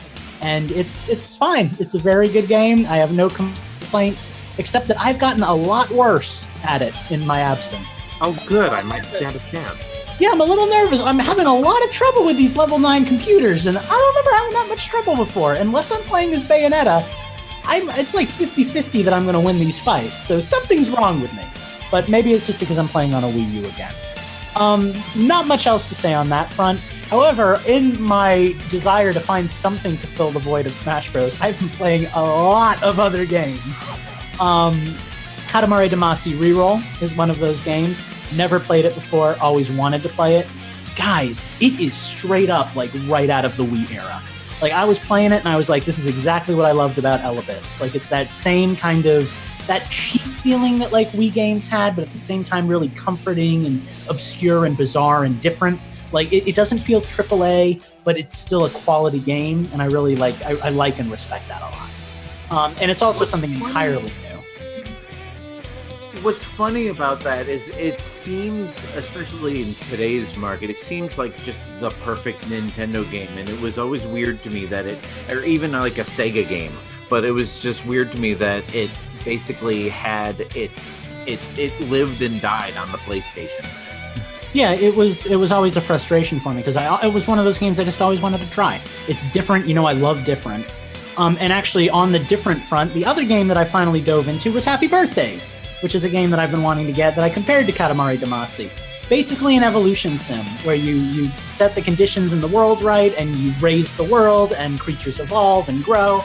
And man, it was a lot of fun. I had like a full night's worth of entertainment with that too. I actually played that the night Steve got his midnight release of Smash Bros. Mm-hmm. And as Steve was sitting there going, oh wow, I just unlocked Ness, I was like, I just evolved Astrolopithecus! And so we had our moment there. The last really big game, I guess, worth mentioning, besides Minecraft, which me and Steve dove back into last night, if you're on the realm. That is surprising. Is, and actually I'm enjoying Minecraft again, too. I'm starting to dive into the nether, and that's a whole nother thing. I love the survivalist stuff. But the last game I've been playing is the Sexy Bouteille, which was another one of those little obscure indie games that I was like, maybe. It's basically like Majora's Mask meets Zero Escape. People are dying. You keep going back in time trying to save them. It's all about figuring out how they died and changing the environment in a 12-hour period to keep them from dying. Pretty simple, pretty straightforward. It is an indie game. It's not really like a AAA title, so there's not a lot of depth to the puzzles, but I like it. It's a cool game, and I'm kind of a fan of murder mystery games anyway, so I'm having a good time with it. I'm like halfway done with that one. But yeah, I've been playing literally like anything and everything I can get my hands on in an effort to distract myself from the fact that Smash comes out in 13 days for me. I guess the final point of note there before I pass it off to you guys is I am planning on replaying my favorite game of all time, which is Zero Escape Virtue's Last Reward. It's been long enough. I remember most of the gameplay, but not most of like the subtle nuances and stuff. So I'm looking forward to going back into that and being like, oh, this is why I love this game so much. So that's kind of all I've got. Awesome. Cool. Well, if you guys don't mind, I'll jump right in here. Unless I have any objections. I had a segue and lost it, so go ahead. Okay, fair. All right. Well, let me get my non-Smash games out of the way first, because clearly, you know, that's what the bulk of my time has been spent on. We actually all got a review code for a game called Energy Cycle Zero. And boy, oh boy, that game is hot garbage. I don't know if you guys have gotten a chance to play it yet, but it's literally, well, maybe not literally, but it's almost unplayable for me. And let me tell you why. Because in this game, it's like a puzzle game, and you click on the little things, and then you have to change the color of the pieces around it or whatever. Well, they used red and green, and they look the same to me. So like I really can't even play this game, honestly. Like, and it's not that it's very fun anyways. Like I honestly don't really understand the mechanics very much on it, but they don't even really offer a tutorial or how to play. Like there's a settings options, and then there you can play the game, and then that's kind of it. So maybe I'm just dumb, but Energy Cycle Edge, not for me. Have you guys played it at all, or am I alone in this one? You're alone. I have downloaded it, but I have yet to attempt it because I buried myself in like 5 other games. I want you guys to boot it up for 5 minutes and then boot it down. That's it. Yeah, I'm curious to see how someone. I'm curious to see how someone who isn't colorblind experiences it, because clearly that's a big deficit for you. Yeah, and yeah. I mean, it's like literally unplayable for you, and that is a thing that you don't think about unless that's like your thing, you know. Like I never would have thought that you have to make special allowances for colorblind people, because I don't think about how colorblind people see the game differently, you know. Like I never like, oh, you can't see the difference in these 2 colors, and this just happens to be a color-based challenge, you know. Right. Like, yeah. Not to eat up all of your time here, but I remember when they upgraded Hexagon Heat on Mario Party 3DS. I was like, why'd they put shapes in it? They ruined it. And like a week later, we had our colorblind talk, and I was like, that's why they put shapes in it. Like, cool. Good on you, Nintendo. For sure. So yeah, I have been playing that. I am so close to being done with Metroid Prime in VR. I'm actually on the final battle, and I've always had a hard time with Metroid Prime in Metroid Prime. Like, I don't know why, but I've always found that boss battle, the very last one, to be pretty tough. So I'm working on that one, and I'll be done with that. I want to play some more games in VR like that. I think it's a really cool experience, so that's been fun. But yeah, other than that, I can't really say that I've been playing anything else aside from like Pokemon Go and Pokemon Let's Go, which we've talked to death, but that's still fun. I got my second Meltdown box, so there's that. But yeah, Smash, that came out. That's been like my entire gameplay section. So yeah, I'm gonna pause here though, and I'm gonna toss it off to somebody else, so then we can kind of all talk Smash together. So who wants to take their next bit? I'll go. I'm mostly talking about accessories instead of games anyway, so. So Lucas and I played a fun game last night while we were hanging out, and it was called Let's Guess the Last 6 Games That Were Booted Up on My System. Not as easy as you would think. Obviously, Smash Brothers was the first one, but then I have Minecraft and Minecraft Switch Edition. They released the 1.8 update for Minecraft, which gives us pandas, stray cats, and one other thing which is escaping. Oh, bamboo. So those are the big things we get this time. That doesn't sound like much, except for, I haven't played since the Phantom update. So we also got to experience Phantoms together for the first time last night. Did you have Phantom with you while you were experiencing Phantoms? I was like, congratulations, Sadly, no. Phantom, on your update. It was a missed opportunity. The funny thing is, our Phantom is far easier to find than the Phantoms in Minecraft. Also far easier to kill. It took like 5 arrows to take the thing down. So. Wait. When was the last time you tried to kill Phantom? He's gone. Yeah. Well, not to mention we have to drive to get there. So I mean that adds into the challenge. All I'm saying is don't look in the Colorado mountains for extended period of time when the snow melts. The next game on my list is the Lego Harry Potter collection. After I got kind of smashed out this weekend, my wife and I started playing Lego Harry Potter again. We're at like 80 some odd % completion on years 1 through 4. So we are almost there. I think we've unlocked everything you can unlock in Hogwarts. Now we're just working our way back through the story missions to unlock everything there. And my final game that I've been playing is Runner 3. Because guess what I did after unlocking characters on Smash Brothers?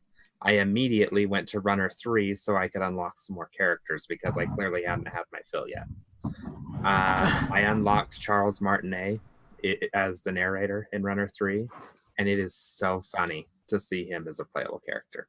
For those of you that don't know, not only is he the narrator of Bit Trip Runner 3, he's also the voice of Mario. Mm-hmm. And various other color-clad Italian plumber stereotypes on Nintendo. And their counterparts. So, yeah. And then there was Smash. So, Justin, what have you been playing besides Smash?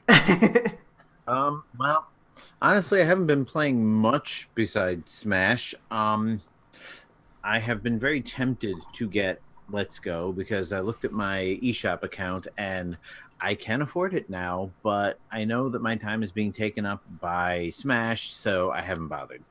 So instead, I found Let's Go to be a good palate cleanser actually for Smash. Sorry, I didn't mean to interrupt you there, but yeah. It's good to know. Very briefly, the other thing that I've been playing is Picross 3D Round 2. And the only reason I mentioned that is I figured something out that has enhanced my enjoyment and improved my gameplay. Early on in the game, it teaches you how to temporarily mark boxes. And I think at least all of the Nintendo Picross games let you do this, where you put mark on spaces that you think are to be filled in, and you can fill it in on round 2 with orange or blue, which are the 2 colors. Mm-hmm. And I never used that because I always considered that cheating or whatever.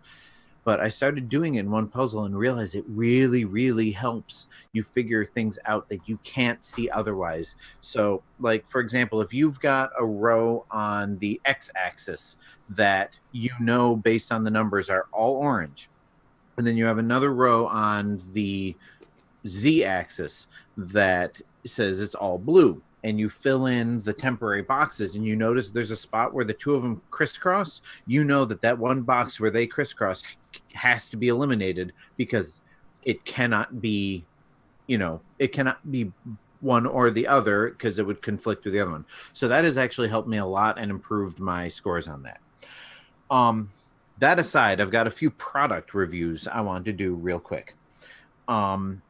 The first thing I want to review is this little beauty that everybody's talking about, the Flip Grip.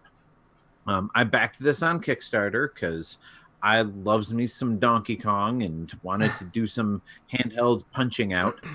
And so I received mine within the past week. I don't remember exactly what day. Tried it out on Donkey Kong. I've only played with it a little bit, but here are my impressions of it. Which do you want me to do? Positives or negatives first in these reviews? Positives. All right, positives first. Thank you, Steve, for answering the question. Positives are it does what it says on the box. Like you get to play your Switch vertically, and with your Joy-Cons attached and handheld and everything, it works great. Like there's nothing getting in the way of your gameplay experience. It's sturdy. It's attractive. It looks like an official Nintendo product. Like it's that well made. It's easy to put on and off. The Joy-Con click in place comfortably. The only downsides to it are it blocks the power and volume control buttons. I haven't figured. It says you can adjust the volume by going into the menu. I haven't figured out how to do that yet, but you can, of course. What?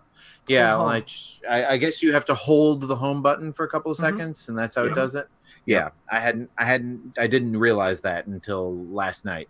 But so it's slightly inconvenient, but not really. Of course, navigating menus is awkward because you're holding the controllers one way, but navigating the other way. Right. The only other downside I found is it makes it feel a little off balance. Like, you know how the Switch just feels perfectly balanced in your hands? Well, when you hold it like this, it gets a little top heavy. Sure. Only a little bit. Like, it's almost not even worth mentioning, but I did notice it, so I thought I'd bring it up. But I mean, like a 3DS? Kind of. I'm going to keep going because I got 2 more products I want to talk about.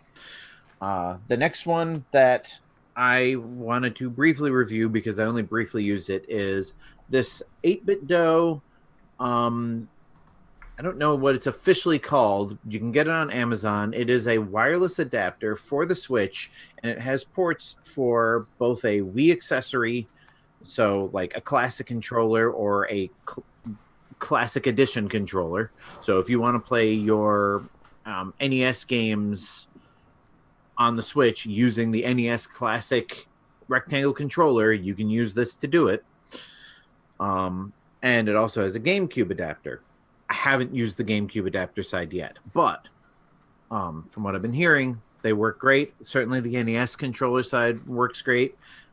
It's easy to connect, and it is also compatible with your computer.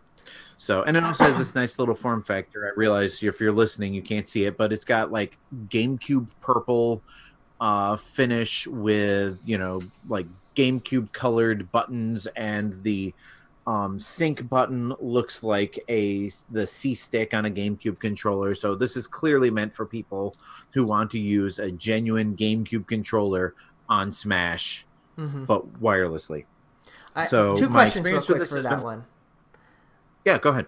Okay, so can you use both controllers at the same time? So say like I want to use a classic controller and a GameCube controller to play Smash at the same time, like to add 2 controllers. Would that work?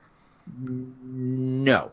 And the reason I mean, I don't know definitively no because I haven't tried it, but I'm going to assume no because basically what it does is this syncs to the Switch as a controller and then reads whatever is plugged into it for the inputs and translates those into signal. So when you connect it to the Switch, this is the controller. So if you want to have like 4 players using 4 GameCube controllers wirelessly, you need to buy 4 of them. They're $20. And Rumble, for what it yes does, or no? I think it's totally. If the controller supports Rumble, I imagine. Again, I haven't tried it with a GameCube controller. I only tried it with my NES Classic controller. That would be a game changer for me. I would get one if it allowed me to use my GameCube controller wirelessly with Rumble. I probably would get one. And I will definitely update my review next week after I've had a chance to try it. But I haven't had a chance to try it because I have been using this instead. Nice. And this, for those of you who cannot see, is the Power A wireless controller, GameCube style controller for the Switch. It functions as a Switch Pro controller. It even has motion. Does not have Rumble though. But I don't miss it because this thing is perfect. Like, this feels exactly like a brand new out of the box GameCube controller. The texture is perfect. The buttons have just the right amount of springiness to them. The shoulder buttons have a little bit of travel in them, like, because the GameCube had analog shoulder buttons. The D-pad's a little bit bigger, so it's easier to hit. The C stick is nice. It also has the home and capture buttons and the plus and minus buttons, so those function exactly like the Switch.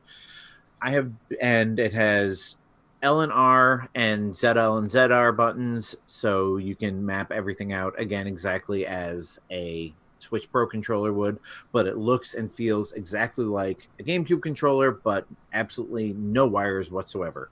Two no questions. Rumble, unfortunately. That was one of them.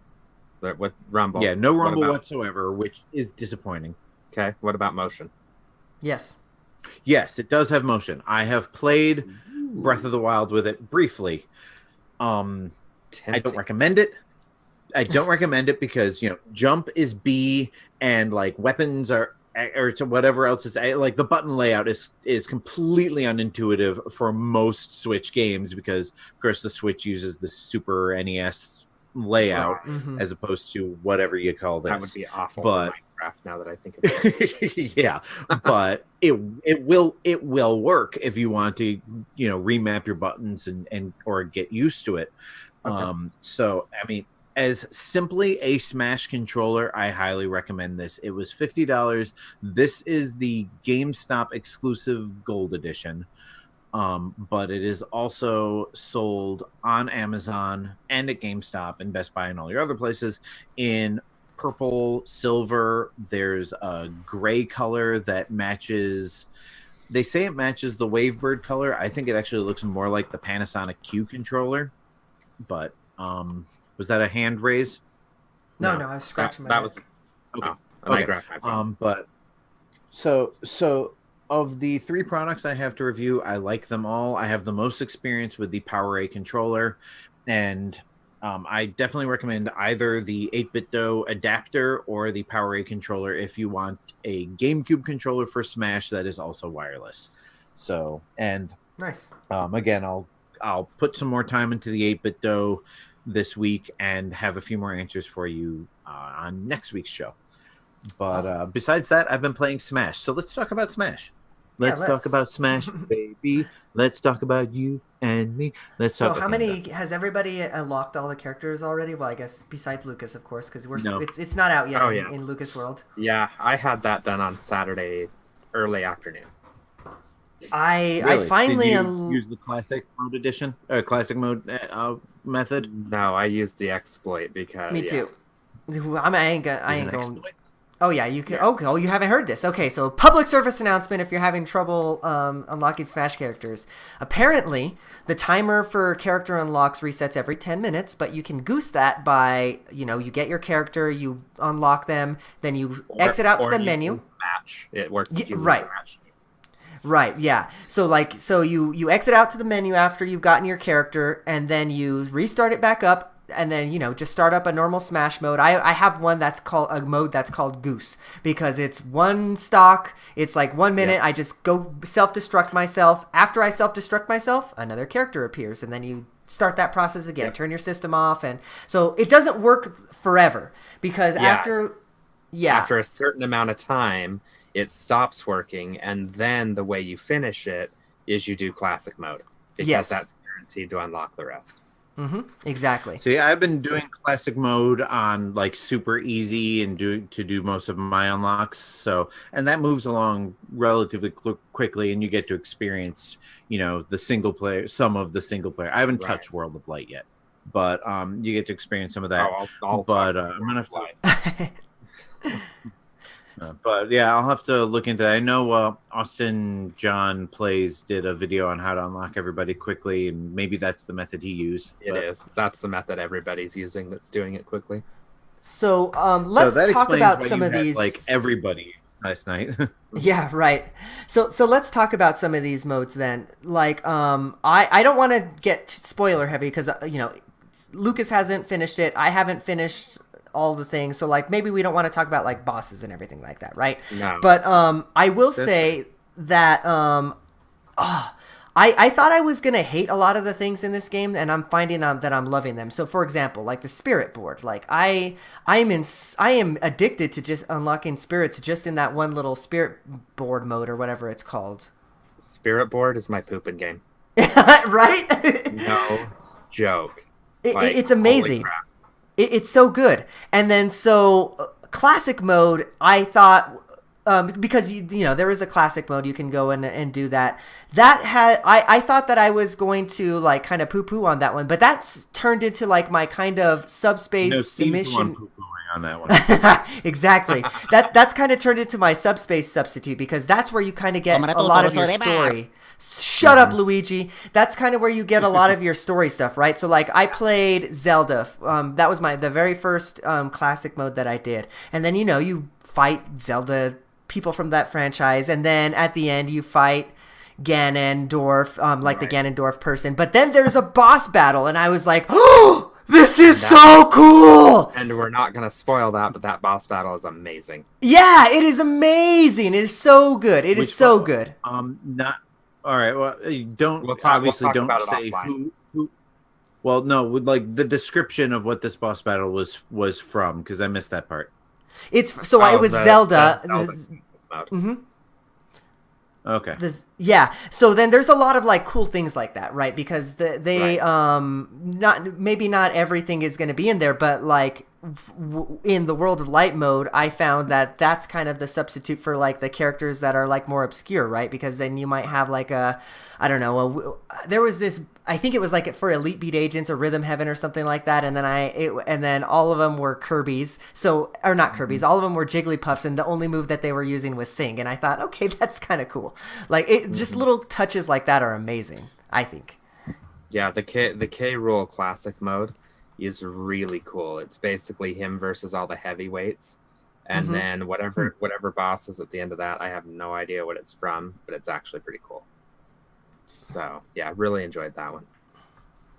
So I'm sure we're going to talk Smash forever. So I guess Steve and Justin, maybe some final thoughts before, and then we can kind of get out of this section and move on to the next.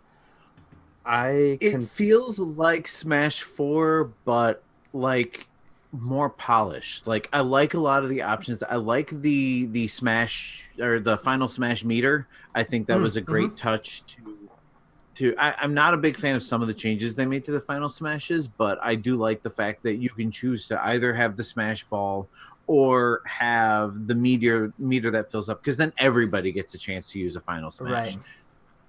Right. For me, it kind of sums up to one thing.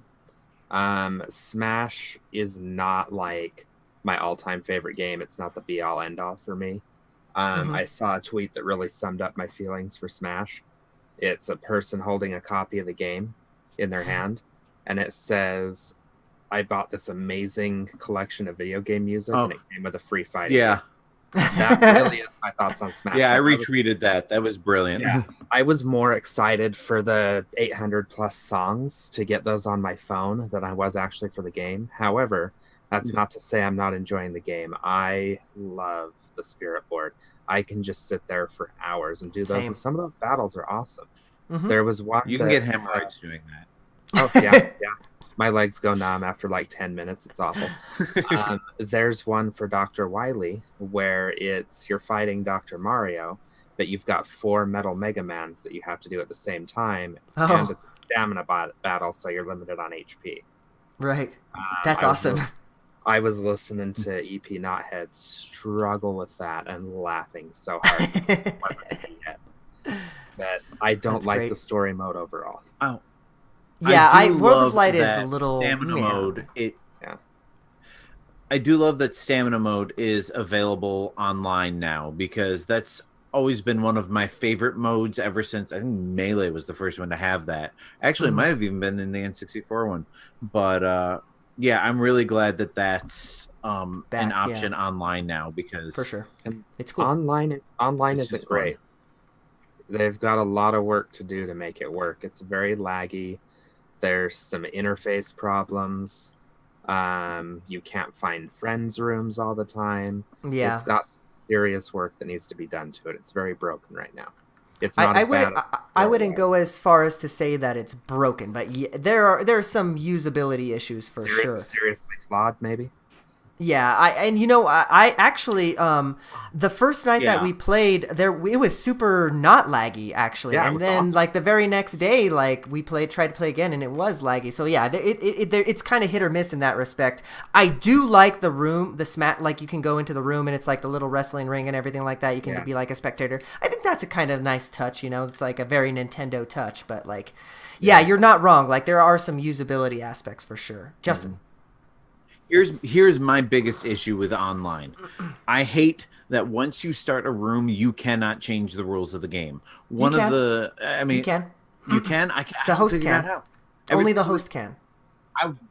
I was the host. Oh, I was the host in the first night. Maybe I'm wrong about that then.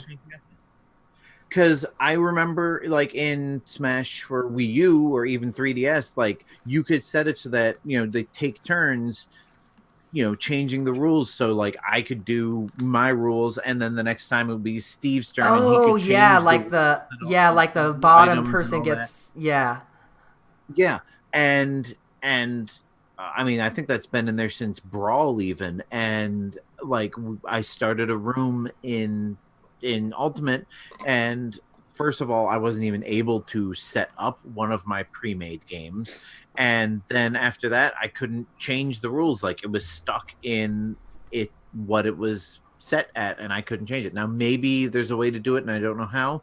Let's face it, the menus in Smash games are always painfully intuitive, but yeah, I mean, somebody tweet at me if there's a way to do it, because I would really love to change the rules and let the other people in the room change the rules as well. Because like Smash, like vanilla Smash is fun. I don't mind playing, all the stages as they are with all the items on medium, whatever. Like that's fine with me. But it's Smash. There are a billion ways to play this game. I want to experience all of them. I want to have the all Gus Bellows battles. I want to have the Final Destination all characters giant. I want to have all these weird things that people can come up with, and I just haven't found a way to do that. Awesome.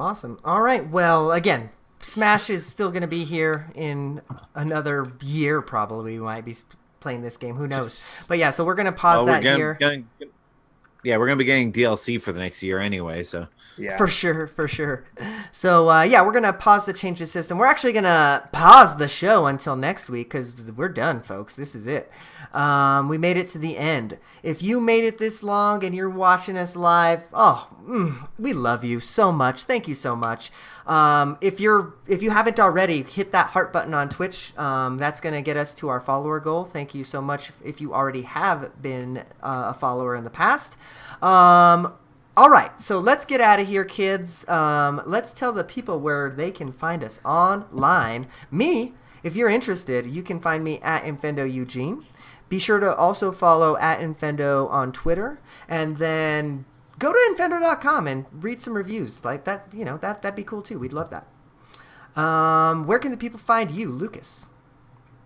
People can find me at my website, chromatichue.com.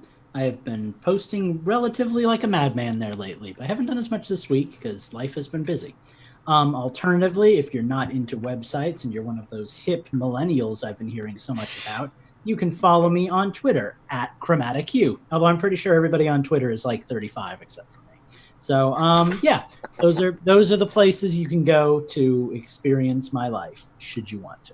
But not Tumblr anymore because they banned the porn. Yeah, Tumblr's out for us. In the Infendo account, I mean, every image got flagged. So, what's a boy to do? It's too bad. Where can the people find you when you're not? Wait, when you are naked, Steve? Where can the people find you? At work. Whoa! Don't ask a question you don't want an answer to, Eugene. I work remotely, so most people don't see that. I kind of just have more questions now.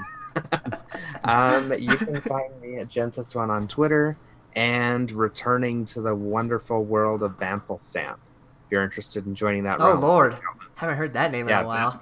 Bamflestamp is back, Eugene. It's funny because I see you playing on my Xbox One, and I'm like, I could join him from my Xbox One. Well, why the hell would I buy this game a third time? You know what's even weirder than that is when I'm playing the game and I see an achievement pop on the game, and then about 3 seconds later it pops on my Apple Watch. So, and Grim, I expect to see a picture of that painting that you're working on when I see it work next week. Nice. Justin, where can the people find you? Well, you can find me on Twitter at InfendoJustin. You can find my Switch information there. Send me a friend request, play some Smash. Maybe someday we'll be able to change the rules, but for the time being, I'm fine with the way it is. I also play a bunch of other games. You can also follow my Disney Twitter account at Utilidork, UTILIDORK. There's a website and various other things attached to it that I've done nothing with in months, but 2019 will be the year. I am going to get Utilidork off the ground. So I know a couple of you have sent me messages on Discord asking about it. If you love Disney parks and want to do some writing and maybe some podcasting or video editing for me someday, hit me up. Because I'm going to want to assemble a team for this. I cannot do this on my own. Very nice. Imagine Eugene running Infendo on his own, and that's pretty much what I tried to get myself into. A lot of work running a website. You're not wrong. You're not wrong. All right. Well, we are going to get out of here. We have a website to run after all. So we're going to be gone until next time. So thank you, everybody, and we will see you next week. Peace. Bye-bye. Oh! Dang! With the freaking bait and switch. Sight. All right. That was awesome. So let me show ending. All right, everybody say goodbye to Twitch. We're going to get out of here early from Twitch. So Twitch, we love you. Goodbye. Click that heart button, please. We're going to get out of here early from Twitch. I didn't hear the rest of it. That's way too much shit to remember, Eugene. You can't throw that on us. We need a script. Bye, Twitch. We love you. Just Hit like that heart.